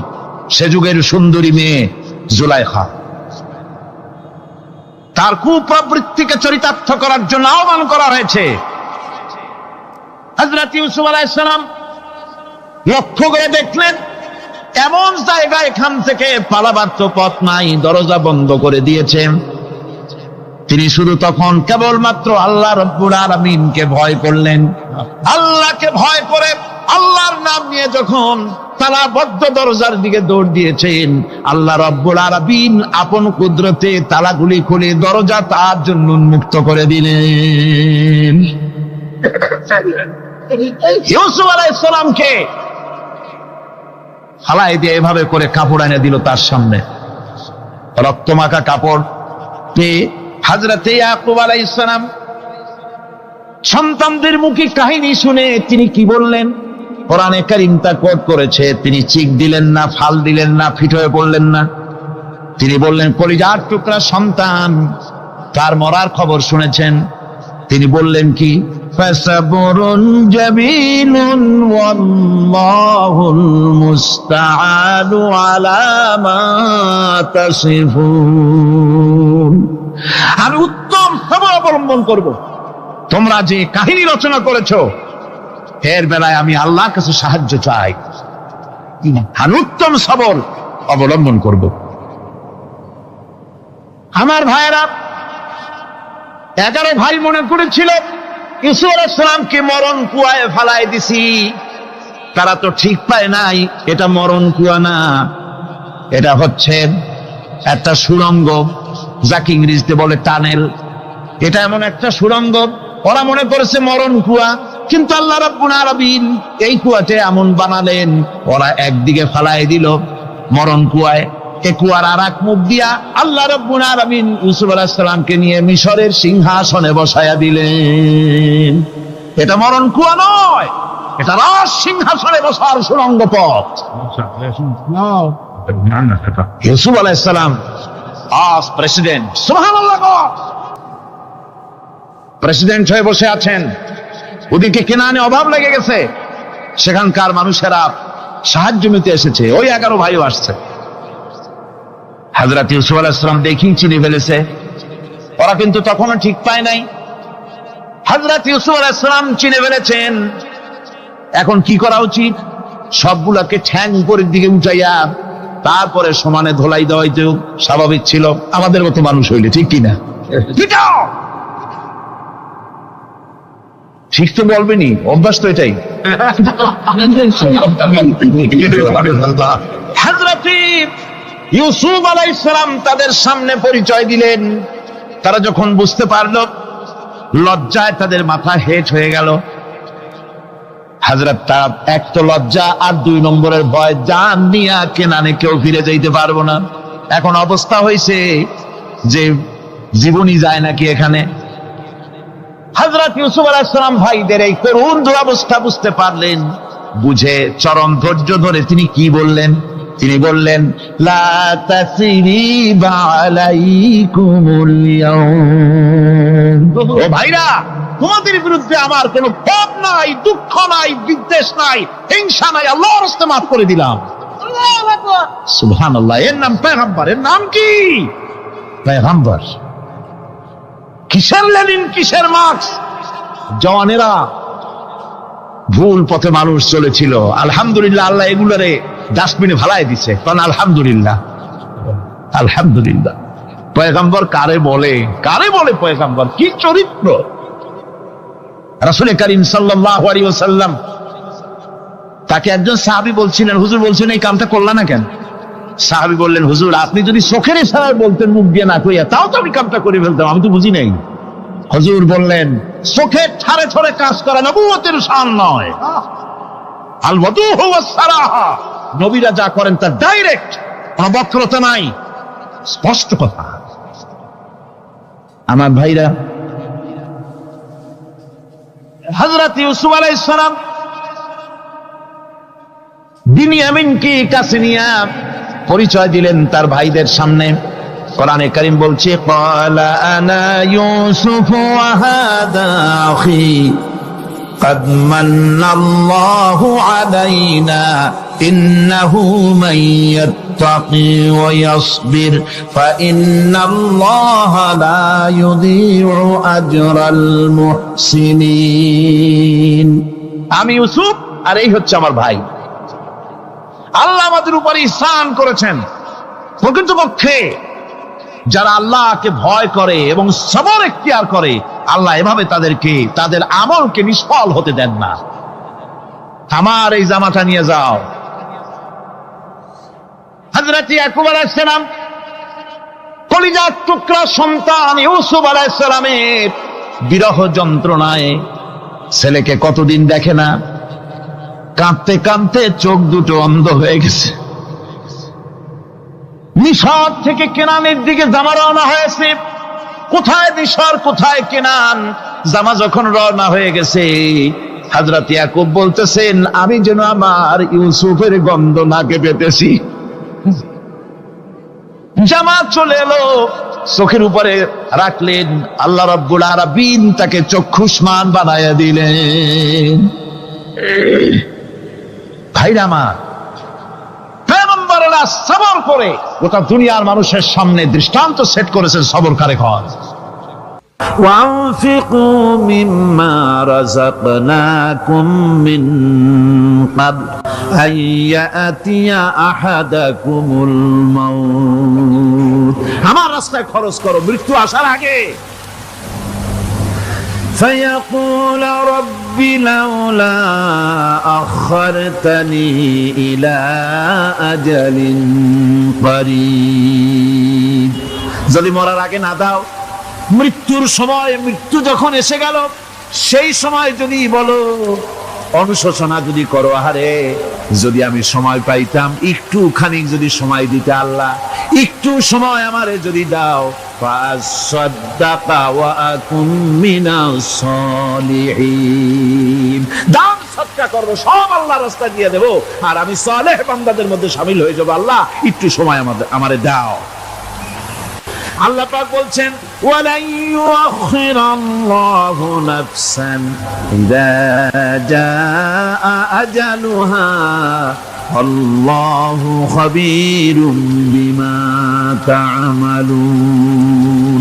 মৃত্যুর নির্ধারিত সময় আসলে এক সেকেন্ড আগে পাশে করা হবে না। সুতরাং মৃত্যুর আগে খরচ করো। আল্লাহ রাব্বুল আলামিন কোরআন শরীফের ভিতরে বলেছেন লাশ-শামসু ইয়ামবাগি লাহা আন তুদরিকাল কামারা ওয়ালাল লাইলু সাবিকুন নাহার ওয়া কুল্লুন ফি ফালাকি ইয়াসবাহুন। প্রবল জ্ঞানী হইবে যাহারা, আপন মনেতে বুঝিবে তাহারা, রাত্রি পারে না আগে যাইবার, দিনের স্থান করি অধিকার। চন্দ্র বাদে না সূর্যের গায়েতে, সূর্য পারে না চন্দ্রকে ধরিতে, যার যে স্থান বহাল রাখিয়া ভ্রমণ করিছে খোদাকে ধরিয়া। একটি নির্ধারিত সময় সীমা পর্যন্ত আপন আপন কক্ষপথে সব দৌড়াদৌড়ি করবে, কারো সাথে অ্যাক্সিডেন্ট হবে না কারো। ওয়াকুল্লুন ফি ফালাকি ইয়াসবাহুন, যা আছে মহাশূন্যে সব ঘুরতেছে। কে বলে? বলেন সবাই, কে বলছে? বলছেন আম্মা হাসিবতুম আন তাদখুলুল জান্নাতা ওয়া লাম্মা ইয়া'লামিল্লাহুল্লাযীনা জাহাদু মিনকুম ওয়া ইয়া'লামাস সাবিরিন। তোমরা কি মনে করেছো এমনি বেহেশতে চলে যাবা? এটা কি মামু বাড়ির আবদার নাকি? এমনি বেহেশতে চলে যাবা? অথচ আল্লাহ রাব্বুল আলামিন এখনো দেখেন নিননি যে তোমাদের মধ্যে কারা জিহাদ করতে প্রস্তুত, কারা তোমাদের মধ্যে জিহাদ করে জান দেওয়ার জন্য প্রস্তুত, আর কারা ধৈর্যধারী, এটা তো আল্লাহ এখনো দেখে নেন নাই। সুতরাং হক এবং বাতিলের সংগ্রামে লিপ্ত হতে হবে। আল্লাহ দেখতে চান কারা জীবন দিতে চায়। সুতরাং ইসলামী আন্দোলনে যারা শরীক হবে তাদের বিপদ এবং মুসিবত দিয়ে আল্লাহ রাব্বুল আলামিন তাদের সাহসিকতা এবং ধৈর্যের পরীক্ষা নিবেন। কোরআনে কারীম বলছে وَلَنَبْلُوَنَّكُمْ حَتَّى نَعْلَمَ الْمُجَاهِدِينَ مِنكُمْ وَالصَّابِرِينَ وَنَبْلُوَ أَخْبَارَكُمْ। অবশ্যই আমি তোমাদেরকে পরীক্ষার সম্মুখীন করব, আর তোমাদের মধ্যে সত্যিকার মুজাহিদ, দৃঢ়তা অবলম্বনকারী কারা, আমি তা দেখব। এটা যেন আমি দেখে নিতে পারি, সেই জন্য আমি বিপদ এবং মুসিবতের মধ্যে তোমাদের ফেলবো। ধৈর্যধারীদের উপরে আমার রহমত অবশ্যই থাকবে। আল্লাহ রাব্বুল আলামিন কোরআন শরীফের ভিতরে বলেছেন, লাশ-শামসু ইয়ামবাগি লাহা আন তুদরিকাল কামারা ওয়ালাল লাইলু সাবিকুন নাহার ওয়া কুল্লুন ফি ফালাকি ইয়াসবাহুন। প্রবল জ্ঞানী হইবে যাহারা, আপন মনেতে বুঝিবে তাহারা, রাত্রি পারে না আগে যাইবার, দিনের স্থান করি অধিকার। চন্দ্র বাদে না সূর্যের গায়েতে, সূর্য পারে না চন্দ্রকে ধরিতে, যার যে স্থান বহাল রাখিয়া ভ্রমণ করিছে খোদাকে ডরিয়া। একটি নির্ধারিত সময় সীমা পর্যন্ত আপন আপন কক্ষপথে সব দৌড়াদৌড়ি করবে, কারো সাথে অ্যাক্সিডেন্ট হবে না কারো। ওয়াকুল্লুন ফি ফালাকি ইয়াসবাহুন, যা আছে মহাশূন্যে সব ঘুরতেছে। কে বলে? বলেন সবাই, কে বলছে? কোন সূরা? সূরা ইয়াসিন। আবার শুনুন, আল্লাহ পাক ফয়সালা দিচ্ছেন, ঘোরে কেডা? শুধু সূর্য ঘোরে না, শুধু চন্দ্র ঘোরে না, আল্লাহ মহাশূন্যে যা রেখেছেন সব ঘুরতেছে, সবই সন্তরণশীল, সব গতিশীল। সুতরাং ফয়সালা তো আল্লাহর কাছ থেকেই নিতে হবে। পৃথিবী সৃষ্টি করেছেন, মানব গোষ্ঠী সৃষ্টি করেছেন এবং মানুষের প্রয়োজন মিটিয়েছেন। এই মানুষগুলিকে কে সৃষ্টি করেছে? মানুষ সৃষ্টির ব্যাপারেও দার্শনিকরা মানুষদেরকে বিভ্রান্ত করে। যা কলেজে বিশ্ববিদ্যালয়ে পড়ানো হয়, এই কোরআন শরীফ বিশ্ববিদ্যালয়ে পড়ানো হয়? হ্যাঁ হয়। কয়েকটা আয়াত, কয়েকটা সূরা পরীক্ষায় পাশ করার জন্য একটু একটু অপশনাল রেখে দেওয়া হয়েছে। বর্তমান যে শিক্ষা কমিশন, শামসুল হক শিক্ষা কমিশন রিপোর্ট মন্ত্রী পরিষদে অনুমোদন করেছে বর্তমান সরকার। এই শিক্ষানীতিতে বলা হয়েছে ক্লাস 1 থেকে নিয়ে ক্লাস 5 পর্যন্ত ধর্মীয় শিক্ষা দিতে দেওয়া হবে না।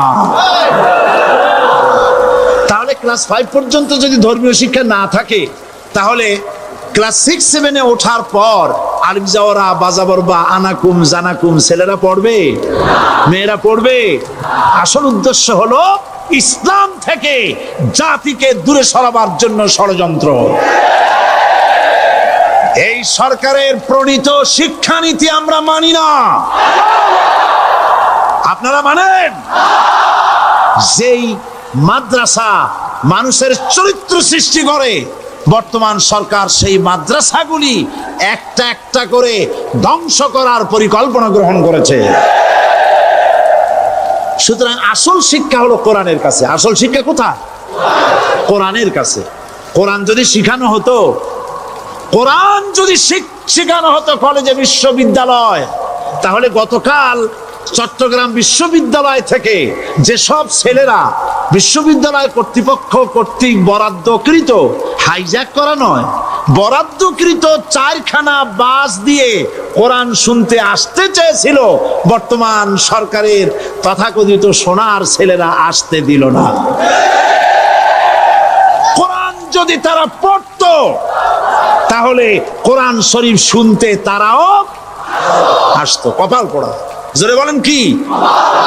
আরো জোরে বলেন কি? কপাল পোড়া। সব ভালো লাগে, কোরআন ভালো লাগে না। এদেরকে শিখানো হয়েছে, আরে তোমরা তো মানুষ না। বলে আমরা কি? তো তোমাদের ডারউইন বাবাজি বলে নাই, শোনো নাই? কি পড়ো টড়ো তোমরা, বুদ্ধি শুদ্ধি রাখো না। ডারউইন বলেছে, থিওরি অফ ইভলিউশনের মধ্যে বলেছেন মানুষ মানুষ না। বলে কি? মানুষ হলো বান্দর। কপাল পোড়া। কি কপালে লেখা থাকে? কাজে কামে প্রকাশ হয়ে যায়। ডারউইন বলল মানুষ মানুষ না। আল ফ্রয়েড বললেন মানুষ হলো মানুষই ঠিক, তবে মানুষ হলো সেক্স সর্বস্ব জীব।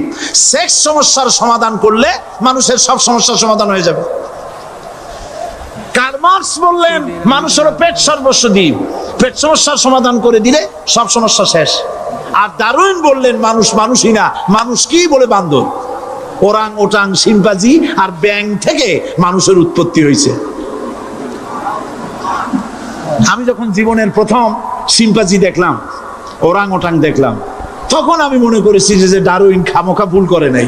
এইটা দেখেই ও মনে করেছে যে এই হচ্ছে আমার মাতামহের গোষ্ঠী, এ হলো পিতামহের গোষ্ঠী। আপনারা একটু মাথা কাটায় চিন্তা করেন, মানুষ যদি বান্দর থেকে হবে, আজও বানর ফরেস্ট এরিয়া আছে কিনা বাংলাদেশে? চিল্লায় বলেন আছে কিনা? তো মানুষ যদি বান্দর থেকেই হবে, আপনারা কি কোনোদিন দেখেছেন যে একটা বান্দরের কোমর পর্যন্ত মানুষের মতো হয়ে সারছে? আর কিছুদিন গেলেই পুরা মানুষ হয়ে যাবে, গলা পর্যন্ত মানুষের মতো হয়ে গেছে, আর কদিন গেলেই মানুষ হয়ে যাবে। দেখছেন কখনো? আচ্ছা আপনারা বলেন, পাবদা মাছ আপনারা চট্টগ্রামে কি বলেন? পাবদাই বলেন। পাবদা মাছ দেখতে কি মাছের মতো লাগে? বোয়াল মাছের মতো। কোন পাগলে কি বলছে কথা যে বোয়ালের পূর্বপুরুষ পাবদা? পাবদাগুলি পুটি টুটি খাইয়া খাইয়া আস্তে আস্তে বোয়াল হয়ে গেছে, এ কথা কেউ বলে? আচ্ছা শোলের যে ছোট সাইজ, শোল মাছ, গজাল মাছ, এর যে ছোট্ট সাইজ ভর্তা করে খায়, শুটকি বানায় খায়, ওগুলোর কি বলে? টাকি মাছ। এই টাকি মাছ দেখতে শোল মাছের মতো। কেউ পাগলকে আজ পর্যন্ত বলেছে যে শোল মাছের পূর্বপুরুষ টাকি, টাকিগুলা সার মার খাইয়া আস্তে আস্তে শৌলে পরিণত হয়ে গেছে? কেউ বলেছে কখনো? ডারউইন কয় বোতল খাইয়েছে এই মতবাদ লিখছে আল্লাহই ভালো জানে। যে বান্দরের থেকে মানুষ আবিষ্কার হয়েছে, নাউজুবিল্লাহ। এগুলি পড়ানো হয় কলেজে, বিশ্ববিদ্যালয়, তাই আমাদের সোনার ছেলেরা বান্দরামি করে। ওদের যদি পড়ানো হইতো তোমরা বান্দরের গোষ্ঠী নও, তোমরা মানুষ।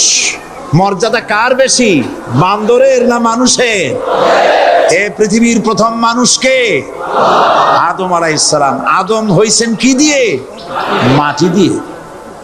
আল্লাহ রাব্বুল আলামিন যিনি মানুষ সৃষ্টি করেছেন, তিনি কোরআন শরীফের ভিতরে বলে দিয়েছেন, আমি প্রথমেই বলেছি, আপনারা লক্ষ্য করুন, এই কোরআন তাবিজের কিতাব নয়, এই কোরআন তদবিরের কিতাব নয়, ঝাড়ফুঁকের কিতাব নয়। কোরআন হলো পৃথিবীর মানুষের জন্য কোড অফ লাইফ, পূর্ণাঙ্গ জীবন বিধান। সবকিছু আল্লাহ পাক কোরআনের ভিতরে বলে দিয়েছেন, কোনো জিনিস বাদ দেন নাই। আপনি আমি কেমনে সৃষ্টি হয়েছি আল্লাহ পাক কোরআনের ভিতরে বলেছেন, ইন্না খালাকনাকুম মিন তুরাবিন সুম্মা মিন নুতফাতিন সুম্মা মিন আলাকাতিন সুম্মা মিন মুদগা। নিষ্প্রাণ মাটি দিয়ে তোমাকে উৎপন্ন করা হয়েছে, নিষ্প্রাণ মাটির উপাদান দিয়ে তোমাকে তৈরি করা হলো। মায়ের পেটের ভিতরে এক ফোঁটা নাপাক পানি জমাট রক্তে পরিণত হয়ে গেল, জমাট রক্ত আস্তে করে গোস্ত পিণ্ড হলো, গোস্ত পিণ্ডকে সুন্দর করে সাজায়া হাড্ডি গুড্ডি বানায়া স্ট্রাকচার তৈরি করে তার উপরে ফাকাসাউনাল ইযামা লাহমা, চামড়া দিয়ে গোস্ত দিয়া সাজায়া সুন্দর করে বানালাম। আল্লাহর পরিচয় শুনুন, আল্লাহ আমার কেমন আল্লাহ। মায়ের পেটের ভিতরে সন্তান বানায়া এরপরে যখন রূহ দেওয়া হয়েছে, ক্ষুধা লেগেছে, খাবারের প্রয়োজন হয়েছে, আল্লাহ রাব্বুল আলামিন ওই কচি বান্দা মায়ের পেটে বসে কি খাবে সেজন্য তার মা চিন্তা করে নাই, বাবা চিন্তা করে নাই, সরকার চিন্তা করে নাই। আল্লাহ রাব্বুল আলামিন মায়ের মাসিক অসুখকে বন্ধ করে দিয়ে সন্তানের নাভির সাথে আর মায়ের নাভির সাথে তার লাগায়া, পাইপ লাগায়া মায়ের মাসিক অসুখের রক্তগুলি দিয়ে সন্তানকে বড় বানালেন। মুখ দিয়া এই রক্ত পান করালেন না, মুখটাকে পবিত্র রেখে দিলেন যাতে করে পৃথিবীতে আসার পর ওই মুখ দিয়া আল্লাহ রব্বুল আলামিনের জিকির করতে পারো। সন্তান মায়ের ভিতরে, পেটের ভিতরে বড় হলো, আল্লাহ রাব্বুল আলামিন বলেন মাস দিন যখন পুরা হয়ে গেল, সুম্মা নুখরিজুকুম তিফলা, বাচ্চার আকারে পৃথিবীতে নিয়ে আসলাম। এখন খাবা কি? পৃথিবীতে যখন বাচ্চা এলো তখন তার পেটের সাথে যে সংযোগ ছিল মায়ের নাভির সাথে আর সন্তানের নাভির সাথে, সেই সংযোগ তার আর কি থাকলো? কি করা হলো? কেটে দেওয়া হলো।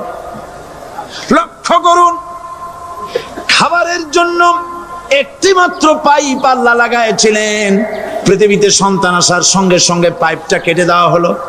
এবার কি খাবে? আল্লাহ রাব্বুল আলামিন মায়ের বুক থেকে সন্তানের জন্য এবার সিঙ্গেল সিগন্যাল, তার জন্য সিঙ্গেল কোন লাইন যেটা ছিল কেটে দিয়া মায়ের বুক থেকে সন্তানের জন্য ডাবল লাইন আল্লাহ চালু করে দিলেন।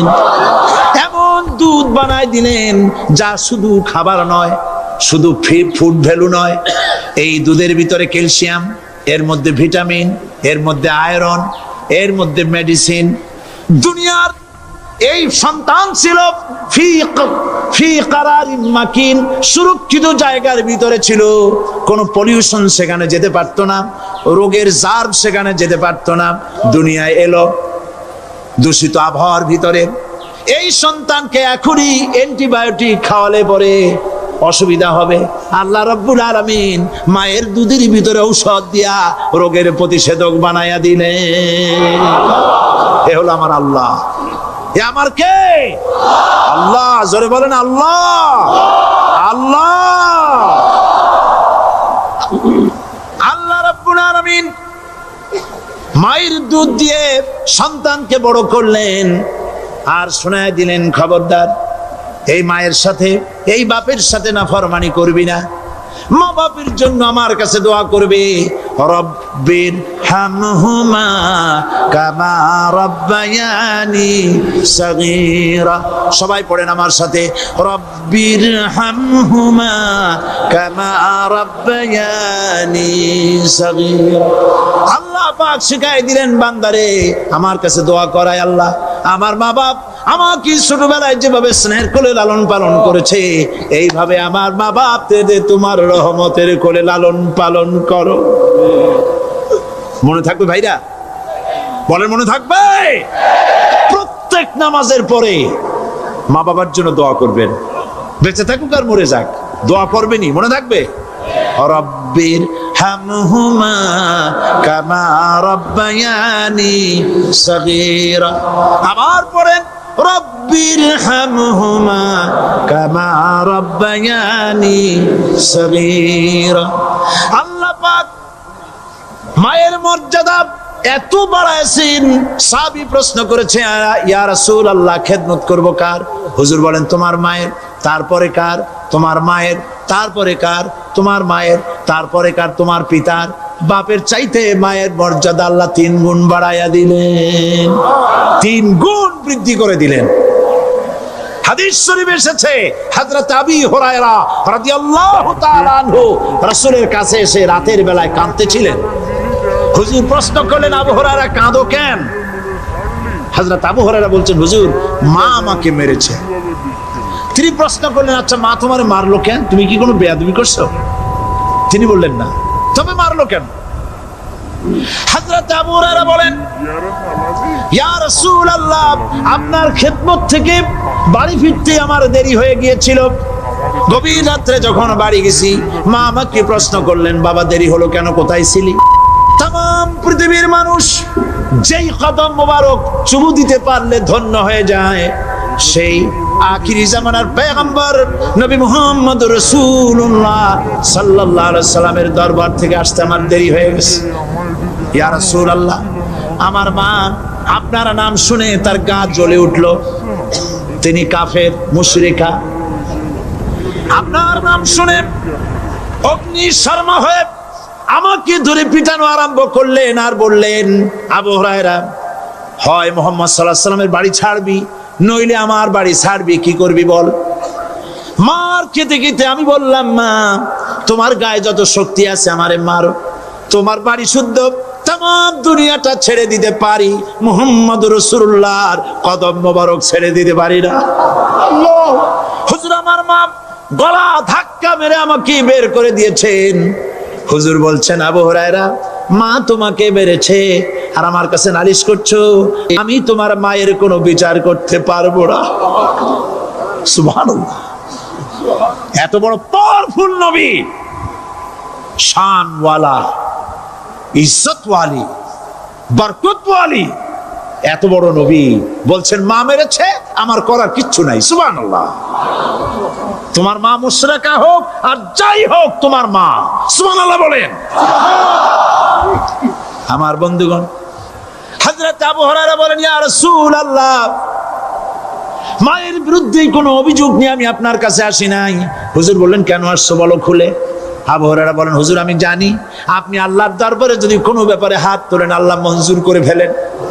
আপনি দয়া করে আমার মার জন্য দোয়া করেন, আল্লাহ যেন হেদায়েত দিয়ে দেন। আমার নবীজি দুখানে হাত উত্তোলন করলেন, বললেন, আল্লাহুম্মা ইহদি উম্মা আবি হুরায়রা, আয় আল্লাহ আমি দোয়া করতেছি আবু হুরায়রার মাকে হেদায়েত নসিব করো। হুজুর হাত তুলে মোনাজাত করছেন, আবু হুরায়রা দৌড় দিলেন বাড়ির দিকে। কয়েকজন সাহাবী হযরত আবু হুরায়রার জামা টেনে ধরেছে, এই ভদ্রলোক দৌড়ায় কেন? এত শান্ত মানুষ, কখনো গরম হয়ে কারোর সঙ্গে কথা বলে না। এই মানুষটা দৌড়ায় কেন? কোনো বিপদ হইল নাকি?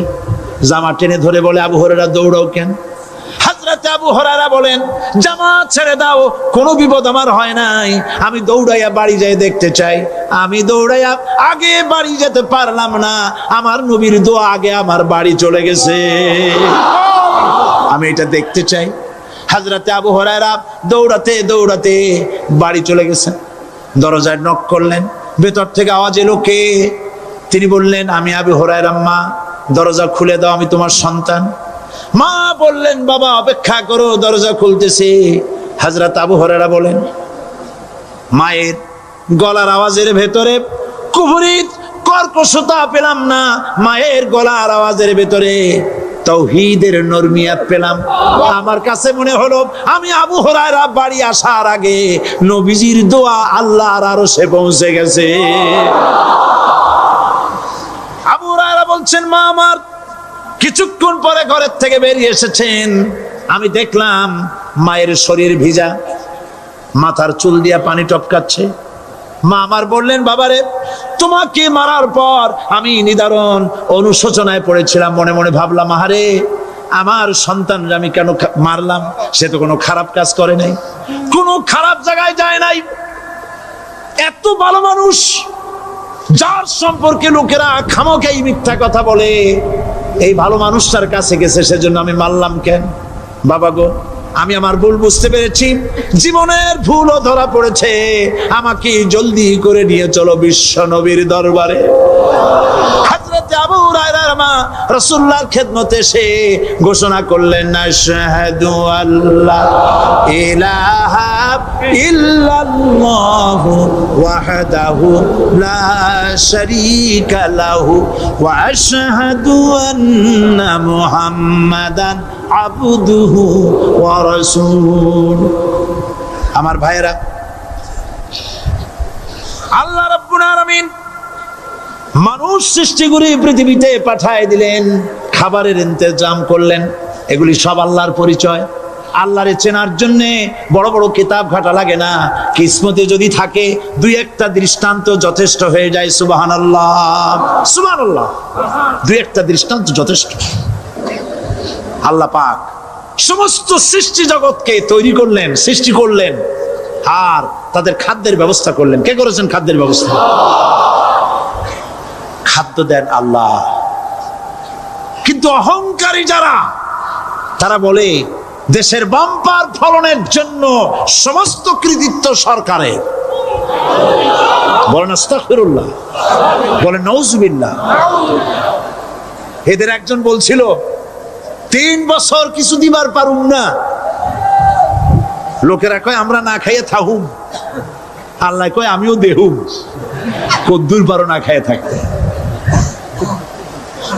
ফসল কে দেন? জোরে বলেন কে দেন?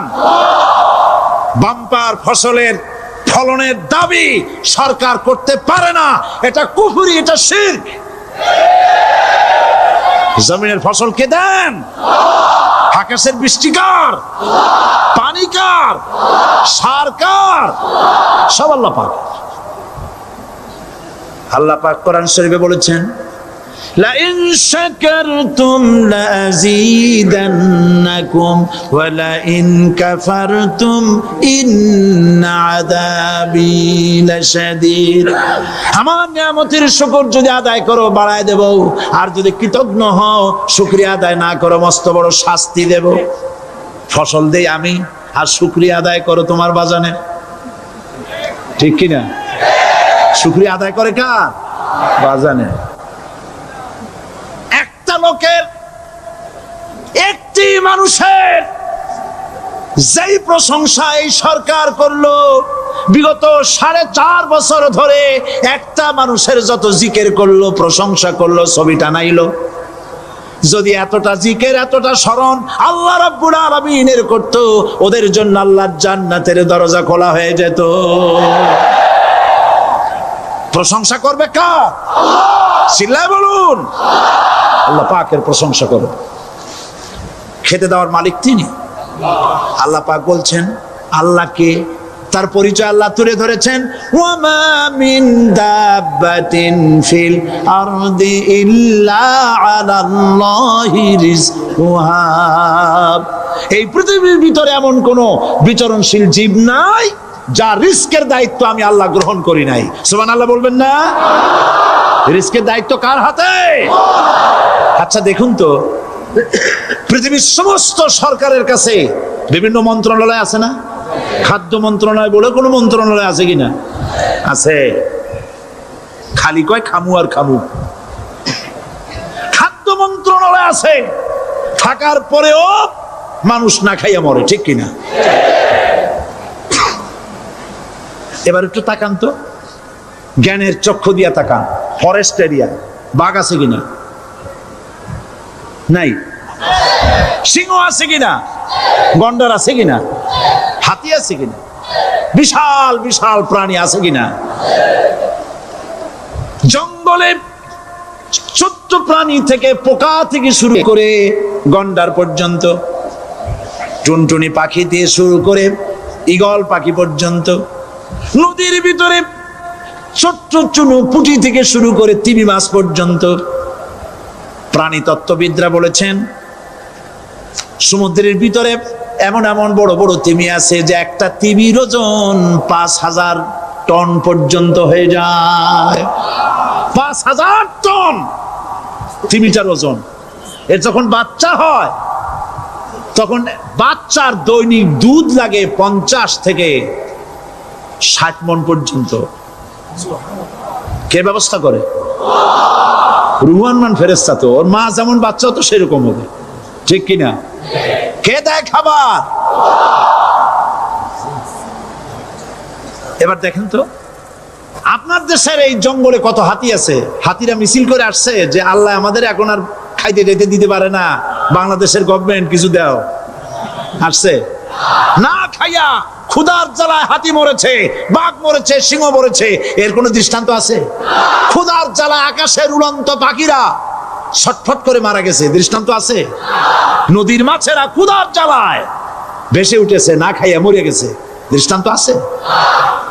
মহান আল্লাহ রাব্বুল আলামিন কোরআন শরীফের ভিতরে বলেছেন অনেক প্রাণী এমন আছে যারা তাদের খাদ্যকে সঞ্চয় করে না, খাদ্যকে জমা করে না, আহরণ করে না। সকাল বেলায় একটা খাবার খেলো, দুপুরে কি খাবে তার জানা নাই। শকুন পৃথিবীর মাটি থেকে 3 মাইল উপরে ওড়ে, তার চোখকে আল্লাহ পাক এত তীক্ষ্ণ বানিয়ে দিয়েছেন। এই চট্টগ্রামের কোথায় মরা গরু আছে 3 মাইল উপর দিয়ে দেখতে পায়? সুবহানাল্লাহ করতে ইচ্ছে করে না। এই প্রাণীগুলি খাবারগুলি কোনো গভর্নমেন্ট জোগাড় করে রাখে নাই। আল্লাহ পাক বলেন সবার খাবার আমি দেই, সকাল বেলায় সমস্ত প্রাণীগুলি মহাশূন্যে পাখি, পানির ভিতরে মৎস্যরাজি, জঙ্গলের ভিতরে হিংস্র প্রাণী, পোকামাকড় থেকে শুরু করে সবগুলো খালি পেটে সব বেরিয়ে যায়, কারো কোনো খাবারের মজুদ নাই। সন্ধ্যা হতে না হতে সমস্ত প্রাণীগুলির পেট ভরাইয়া আমি আবার যার যার ঘরে বেরায় দেই। ওয়ামা মিন দাব্বাতিন ফিল আরদি ইল্লা আলাল্লাহি রিজকুহা। সমস্ত প্রাণীর রিজকের দায়িত্ব আমি আল্লাহর হাতে। কে দেয় রিজক? জোরে বলুন, কে দেন? আল্লাহ পাক। কি খাবেন সব আল্লাহ জোগাড় করে দিয়েছেন। হযরতে ওমর, হযরতে উসমান রাদিয়াল্লাহু তাআলা আনহুমা তারা শহীদ হবেন কবে তার আগে হুজুর ভবিষ্যৎবাণী করছেন, তোমার উপরে একজন নবী, একজন সিদ্দিক আর দুইজন শহীদ আছে। পাহাড় থেমে যা। পাহাড় থেমে গেল। নবীজি ইন্তেকাল করেছেন, শহীদ হয়েছেন। এই খবর ছড়িয়ে গেল মদিনায়। মদিনা থেকে একটা মহিলা দৌড়াতে লাগলো। দৌড়াতে দৌড়াতে যখন ওহদের দিকে যাচ্ছে, লোকেরা তাকে জিজ্ঞেস করলো, মেয়ে লোক তুমি যাও কোথায়? বলে ওহ যেতেছি। লোকেরা বলছে ওহদে যে কোনো লাভ নাই, কারণ তোমার যে দুটি ছেলে এসেছিল জিহাদের ময়দানে, দুটো ছেলে শহীদ হয়েছে। মহিলা বলতেছেন, কে শহীদ হয়েছে শুনতে চাই না, তাড়াতাড়ি করে বলো আল্লাহর নবী কেমন আছেন। আবার অগ্রসর হয়েছেন। আরেকজন বলছে, মহিলা যাও কই? বলে ওহদে যেতেছি। কই যায় কোনো লাভ নাই, তোমার বাবা যে এসেছিলেন তিনি শহীদ হয়ে গেছেন। মহিলা বলছেন, কে শহীদ হয়েছে শুনতে চাই না, বলো নবীজি কেমন আছেন। দৌড়ে দৌড়ে নবীজির কাছে গিয়া নবীজির জীবিত চেহারা মুবারক দেখে বলছেন, ইয়া রাসূলুল্লাহ, আমার পিতা মরা শোক, আমার কলিজার টুকরা দুইটা সন্তান মরা শোক সব আমি ভুলে গেছি। আল্লাহর নবী আপনি জীবিত আছেন, এটাই উম্মতের বড় পাওনা। নবীজি জিহাদ করেছেন, রক্ত দিয়েছেন, তার একটি মাত্র কারণ ছিল, জমিন হলো আল্লাহর, আইন চলবে কার? জোরে বলেন, জমিন আল্লাহর, আইন চলবে কার? আলা লাহুল খালকু ওয়াল আমর ইনিল হুকমু ইল্লা লিল্লাহ। জমিন আল্লাহর, আইন চলবে আল্লাহ। কারো বাপের আইন দিয়ে দেশ চলতে পারে না। আইন চলবে কার? আল্লাহ পাকের আইন দিয়ে দেশ চলবে। এটাই ছিল নবী করিম সাল্লাল্লাহু আলাইহি ওয়াসাল্লামের ইচ্ছা, আল্লাহ পাকের মানসা মুবারক। সুতরাং ইসলাম হচ্ছে একটি বিপ্লবী মতাদর্শ, যা সমগ্র পৃথিবীর সমাজ ব্যবস্থার আমূল পরিবর্তন করে নিজস্ব আদর্শ দিয়ে ঢেলে সাজাতে চায়। আর মুসলমান হচ্ছে সেই আন্তর্জাতিক বিপ্লবী দল যারা আল্লাহর রং দিয়ে দুনিয়াকে রাঙাতে চায়। আর এই উদ্দেশ্য হাসিলের জন্য ইসলামী দলের বিপ্লবী চেষ্টা সাধন এবং চূড়ান্ত শক্তি প্রয়োগের নামই হচ্ছে জিহাদ। এটার নাম কি? জিহাদ। ইহুদি, খ্রিস্টান, দুনিয়ার বিভিন্ন জাতি, তারা দেশ দখলের জন্য তারা যে লড়াই করে, এই লড়াইয়ের নাম দস্যুতা। এই লড়াইয়ের নাম কি? দস্যুতা। তারা দস্যু বৃত্তি করে দুনিয়ার ছোট ছোট দেশগুলিকে নিজেদের পদানত করার জন্য চেষ্টা চালায়। সুতরাং জিহাদের উদ্দেশ্য হবে মানব সমাজে আল্লাহর আইন চালু করা। কার আইন? আল্লাহর আইনকে চালু করা। এটাই হচ্ছে জিহাদের মূল উদ্দেশ্য। আর এই উদ্দেশ্যে যারা লড়াই করে, আল্লাহ পাক তাদের উপরে, তাদেরকে ভালোবাসেন, তাদের উপরে আল্লাহ পাক রহমত নাজিল করেন। যারা জিহাদ করে আল্লাহর দ্বীন কায়েমের জন্য, আল্লাহর দ্বীন প্রতিষ্ঠার জন্য, কোরআনের আইন চালু করার জন্য যারা লড়াই করে, তাদের জন্য আল্লাহ পাক রেখেছেন বিরাট নিয়ামত, বিরাট পুরস্কার দুনিয়া এবং আখিরাতে। তবে লড়াই করতে গিয়ে যুদ্ধের ময়দানে শাহাদাতের তামান্না সম্পর্কে রাসূলুল্লাহ বলেছেন, যার ভিতরে শাহাদাতের তামান্না নাই, মুনাফিকের মউত হবে। জিহাদের ইচ্ছাও নাই, মুনাফিকের মউত হবে। বলুন নাউযুবিল্লাহি মিন যালিক।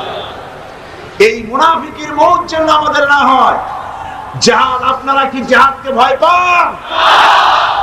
রাসূলুল্লাহ বলেছেন,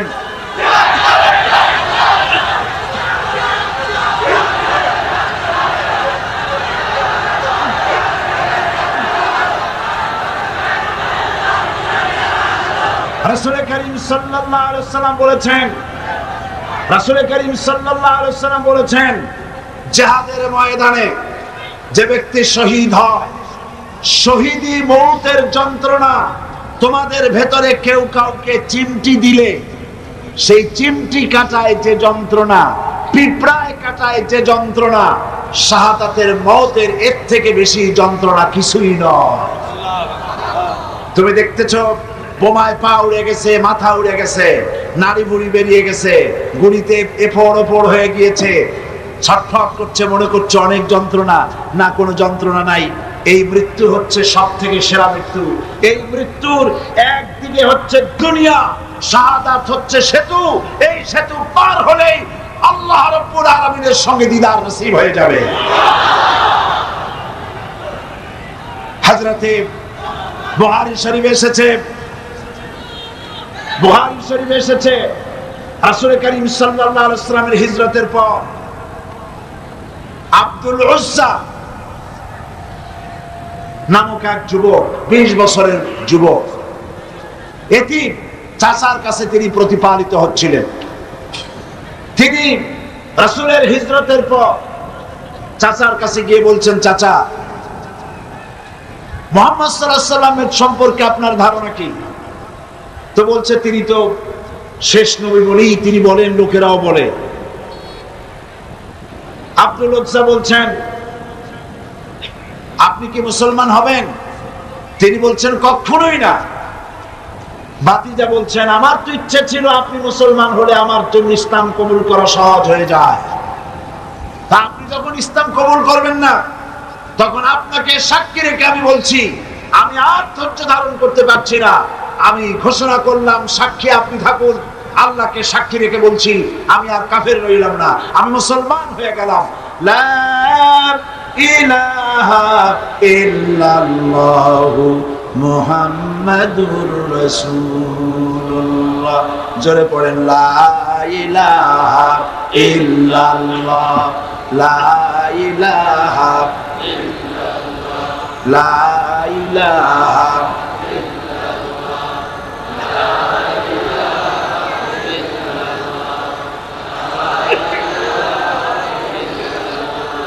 লা ইলাহা ইল্লাল্লাহু মুহাম্মাদুর রাসূলুল্লাহ। চাচা বলছে, আব্দুল উজ্জা, তুমি কি জানো এর পরিণতি কি? কয় না, জানি না। পরিণতি হচ্ছে, তুমি যখন ইসলাম কবুল করেছো, আমি তোমাকে সোনা দানা দিয়েছি, বাড়ি ঘর দিয়েছি, উট ঘোড়া দিয়েছি, সব ফিরিয়ে দাও। তিনি বললেন, কোনো অসুবিধা নাই, সব ফিরিয়ে দিলাম, নিয়ে যান। বাবে জিবরিল থেকে ঢুকলেন, সেখানে তিনি বসে আছেন। রাসূল করিম সাল্লাল্লাহু আলাইহি সাল্লাম হুজরা শরীফ থেকে বেরিয়ে দেখেন এক যুবক, মাথার চুলগুলো এলোমেলো, চোখ কোটরগত, সফরের আসর তার চেহারার মধ্যে, হাঁটু বের করা, মসজিদে নববীতে বসা। তুমি কে? তিনি বললেন, আমার নাম আব্দুল উজ্জা। তোমার এই হালত কেন? তিনি ঘটনা শোনালেন। নবীজি বললেন, তোমার নাম আব্দুল উজ্জা নয়, তোমার নাম রেখে দিলাম আব্দুল্লাহ, তুমি আব্দুল্লাহ। হাদিস শরীফে এর নামই এসেছে, ওনার নামই এসেছে আব্দুল্লাহ যুলবাজাদাইন। তাকে নেওয়া হলো, আসহাবে সুফফার কাছে নিয়ে রাসূলুল্লাহ বললেন, একে কোরআন শরীফ শিখাও। আসহাবে সুফফা হচ্ছেন সেই সব সাহাবী যাদের বাড়ি নাই, ঘর নাই, স্ত্রী পুত্র কোথায় আছে খোঁজ নাই, যারা এখানে বসে আল্লাহর দ্বীনের জন্য ঘর বাড়ি নাই, এখানে বসে থাকেন, খাবার পাইলে খান, আর খাবার না পাইলে তারা বসে থাকেন। রাসূলুল্লাহর কাছে কোনো খাবার আসতে তা দেওয়া হয়। আসহাবে সুফফার চবুতরা এখনো মসজিদে নববীর মধ্যে আছে। যারা হজ করতে গেছেন মদিনা মুনাওয়ারায়, তারা দেখেছেন। যারা যেতে পারেন নাই, আজকের এই তাফসীরের মাহফিলে দোয়া করি, আল্লাহ যেন এই মাহফিলে যত লোক এসেছে সমস্ত মুসলমান নরনারীকে একটা বার রাসূলুল্লাহর রওজায় গিয়ে সালাম দেওয়ার তৌফিক দান করে দেন। আল্লাহ পাক যেন হজ নসিব করে দেন। সাহাবায়ে কিরাম আসহাবে সুফফা আব্দুল্লাহ কোরআন শরীফ শিখাইছেন, কোরআন শরীফ শেখাচ্ছেন, আর আব্দুল্লাহ জোরে জোরে কোরআন তেলাওয়াত করেন। তার চিৎকারে, জোরে জোরে তেলাওয়াতের কারণে সাহাবীরা ঘুমাইতে পারেন না, নামাজে ডিস্টার্ব হয়। রাসূলুল্লাহ আসছেন পরে, তারা বললেন, ইয়া রাসূলুল্লাহ, আব্দুল্লাহকে নিষেধ করুন, তার চিল্লানিতে আমরা নামাজ পড়তে পারি না, ঘুমাইতে পারি না, চিল্লাইয়া কোরআন শরীফ তেলাওয়াত করে। নবীজি বললেন, সাহাবীরা, আব্দুল্লাহকে চিল্লাইতে দাও, বাধা দিও না, কারণ তার ইসলাম কবুল করা বড় চড়া দাম দিয়ে ইসলাম কবুল করেছে, লুঙ্গিটাও আনতে পারে নাই। ইত্তাবসারে তাবুকের যুদ্ধের দামামা বেজেছে, রোমানদের সঙ্গে লড়াই হবে। নবীজি তাবুকের যুদ্ধের জন্য, জিহাদের জন্য চাঁদা চাইলেন, যার কাছে যা আছে আল্লাহর দ্বীন প্রতিষ্ঠার জন্য চাঁদা দাও। এই চাঁদা দেওয়া মাদ্রাসায়, মসজিদে, ইসলামের জিহাদে চাঁদা দেওয়া নতুন ব্যাপার নয়। আল্লাহর নবী নিজে ইসলামের জন্য টাকা চেয়েছেন, পয়সা চেয়েছেন। নবীজি যখন নিজে টাকা চেলেন, মেয়ে লোকেরা গলার হার খুলে দিলেন, কানের দুল, নাকের ফুল সব খুলে রাসূলের কদমের উপরে ছেড়ে দিতে লাগলেন। টাকা পয়সা সোনা দানার স্তূপ হয়ে গেল। হুজুর এদিক ওদিক তাকায় বলেন, সাহাবীরা সবাইকে তো দেখে, আমার আবু বকর কোথায়? হযরতে আবু বকর একটা খুঁটির আড়ালে দাঁড়ানো ছিলেন। তাকে যখন হুজুর ডাকলেন, সিদ্দিক আকবর রাদিয়াল্লাহু তাআলা আনহু তিনি খামের আড়াল থেকে বেরিয়ে আসলেন, হাতে ছোট্ট একটা থলি। সেই থলিটা হুজুরের হাতে তুলে দিলেন। নবীজি থলির মুখ খুলে ঢাললেন, কয়েক কেজি গম পড়ল আর কয়েকটা দিরহাম। হুজুর হযরত আবু বকরের দিকে তাকায় দেখেন, হযরত আবু বকরের চোখের পানি দাড়ি ভিজে ভিজে পড়ছে।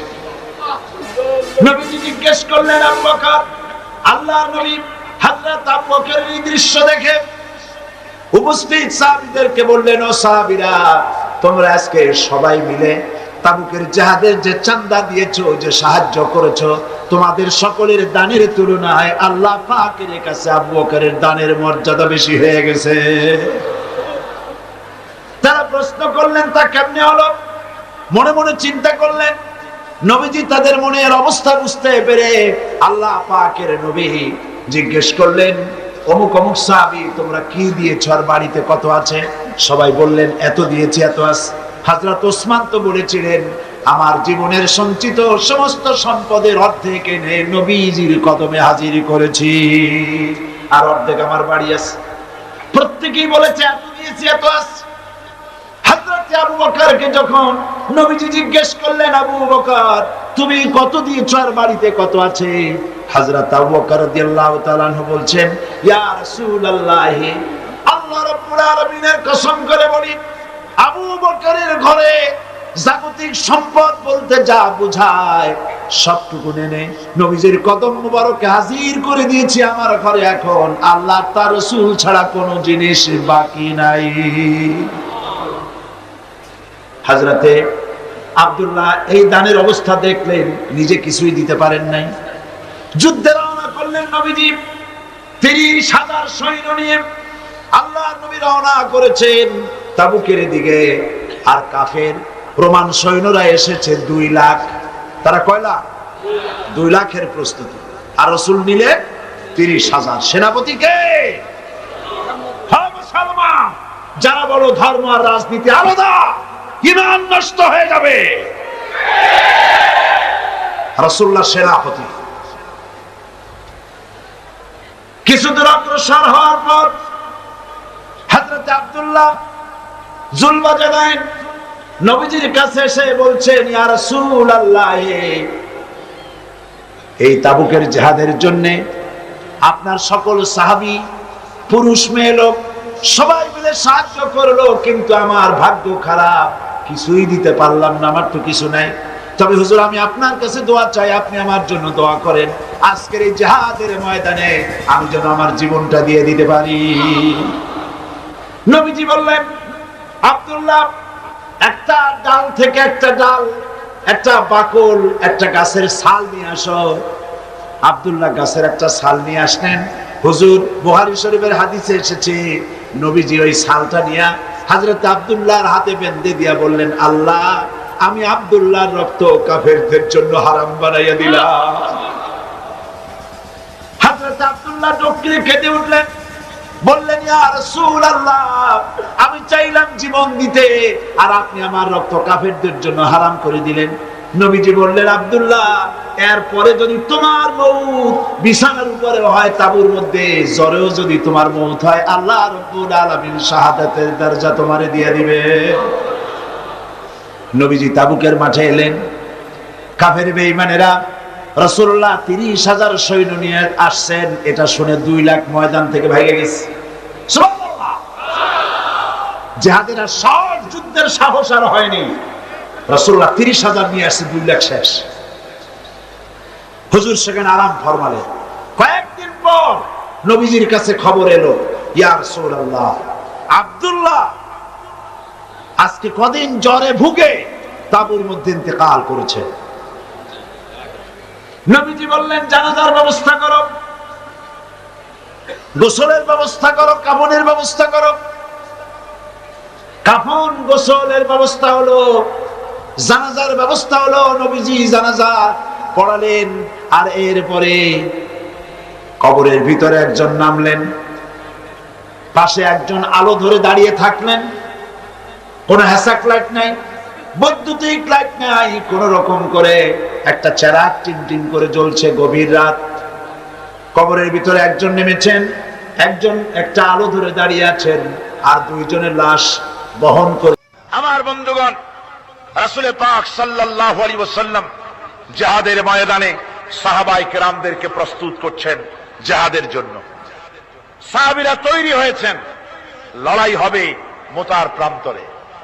3000 সাহাবীকে রাসূল রিক্রুট করলেন।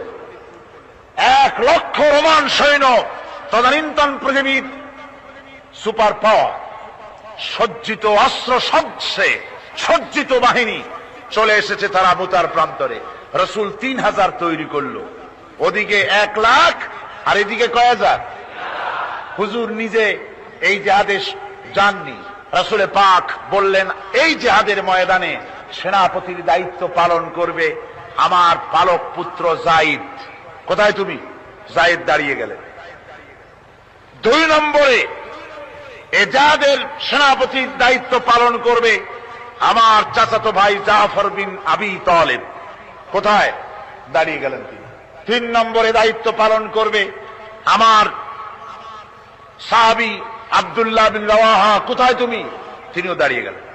রাসূল তাদেরকে বললেন যে, তোমরা চলে যাও, তোমাদের ঘরে গিয়ে বিবি বাল বাচ্চা মা বাপের কাছ থেকে সালাম করে আসো। আমার বন্ধুগণ, জিহাদের ময়দানে সেনাপতি কয়জন লাগে? হুজুর বললেন কয়জনের কথা? 3 জনের কথা। তার মানে হলো কারো বুঝতে কোনো কষ্ট রইল না। এই জিহাদের ময়দানে 3 জনের নাম যে নবীজি ঘোষণা করেছেন, এর ভিতর থেকে একজনও ফিরে আসবে না। বোঝা হয়ে গিয়েছে। হযরতে যায়েদ বলেন, ইয়া রাসূলুল্লাহ, আমার আব্বা জান, আমি আপনার পালক পুত্র, আপনি অর্ডার করেছেন। আমার মা হযরত আয়েশা ঘরে বসে শুনেছেন। আমার তো আর যাওয়ার দরকার নাই, কারো কাছে বলারও দরকার নাই। হযরতে জাফর বিন আবি তালেব চলে গেলেন নিজের বাড়িতে। যে ডাক দিয়ে বলে, বিবিরে, আল্লাহ রাসূল আমাকে জিহাদের ময়দানে সেনাপতির দায়িত্ব দিয়েছেন। আমি তোমাকে বলতে এসেছি, সালাম করতে এলাম। তোমার সঙ্গে একসঙ্গে দীর্ঘদিন আমি ছিলাম। কোন হক তোমার আদায় করতে হয়তো পারি নাই, হয়তো জুলুম করেছি, অথবা আমার দ্বারা তোমার অধিকার নষ্ট হয়েছে। কিছু যদি কোনো ভুল ত্রুটি হয়ে থাকে, আল্লাহর হস্তে আমারে মাফ করে দিও। বিবি বলে, প্রাণের স্বামী, রাসূলুল্লাহ আপনাকে জিহাদের ময়দানের জন্য নির্বাচিত করেছেন। আমি আপনাকে ফিরে থাকতে বলতে পারবো না। সুতরাং আমি আল্লাহর দরবারে দোয়া করি।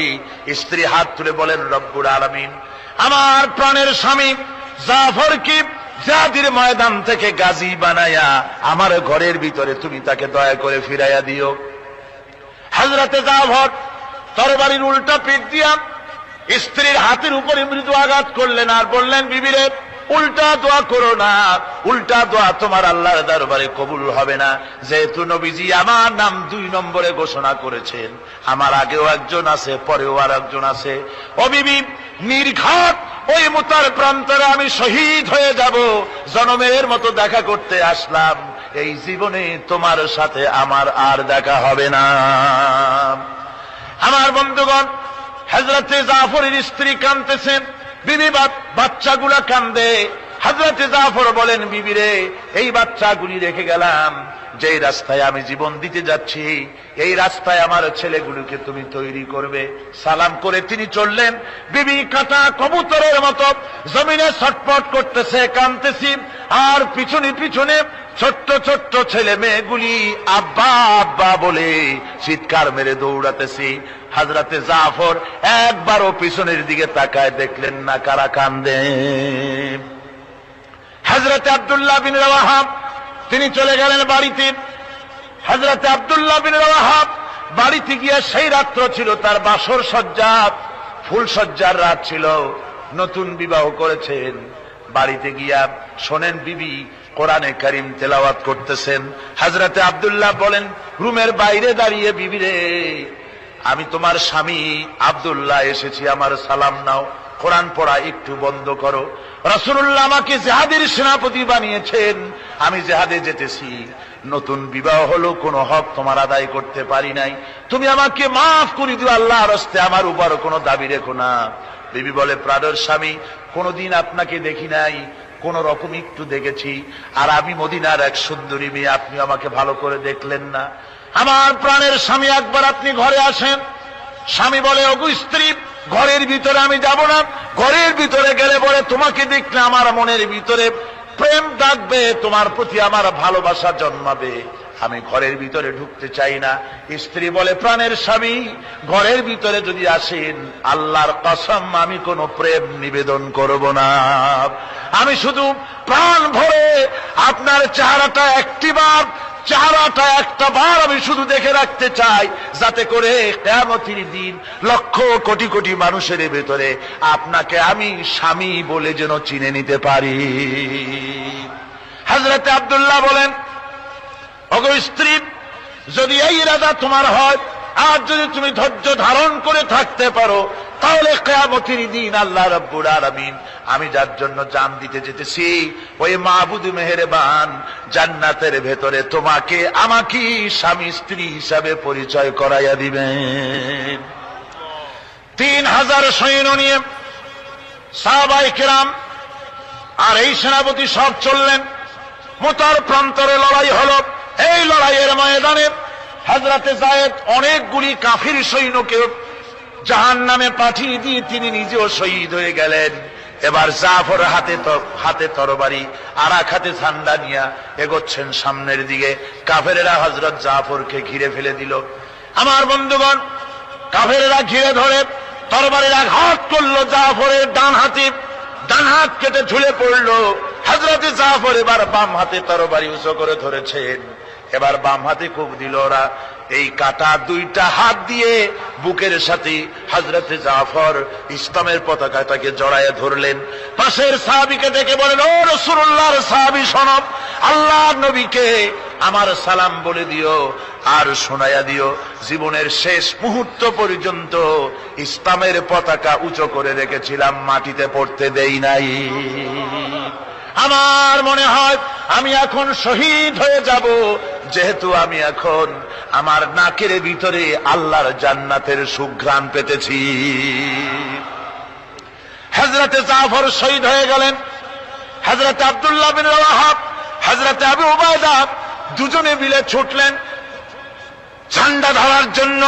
ওনারা বলেন, এগিয়ে গিয়ে দেখি সামনের পরে দূরে পতাকা উঠতেছে। ভাবলাম আমরা যাওয়ার আগে ইসলামের পতাকা কে ধারণ করলো।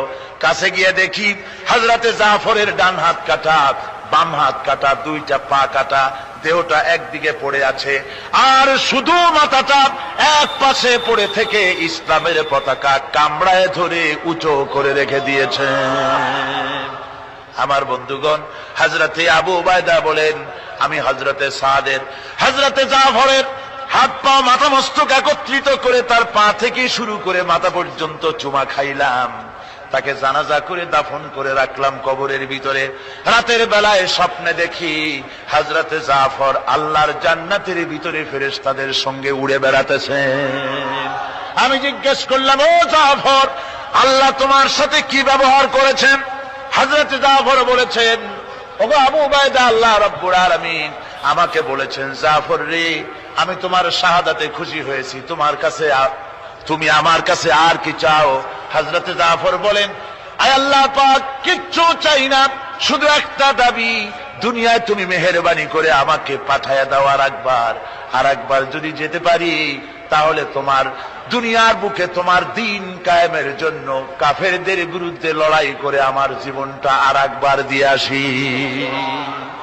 আমার বন্ধুগণের জন্য আল্লাহ রাসূল বলেছেন, হাদিস শরীফে এসেছে, আমার ইচ্ছে হয় জিহাদ করি, শহীদ হই, আবার যদি জিন্দা হই, আবার জিহাদ করি, শহীদ হই, আবার যদি জিন্দা হতে পারি তাহলে আবার জিহাদ করি, আবার শহীদ হই। যেহেতু শাহাদাতের মওতের মতো এত বড় মর্যাদা সম্পন্ন মওত আর পৃথিবীতে হতে পারে না।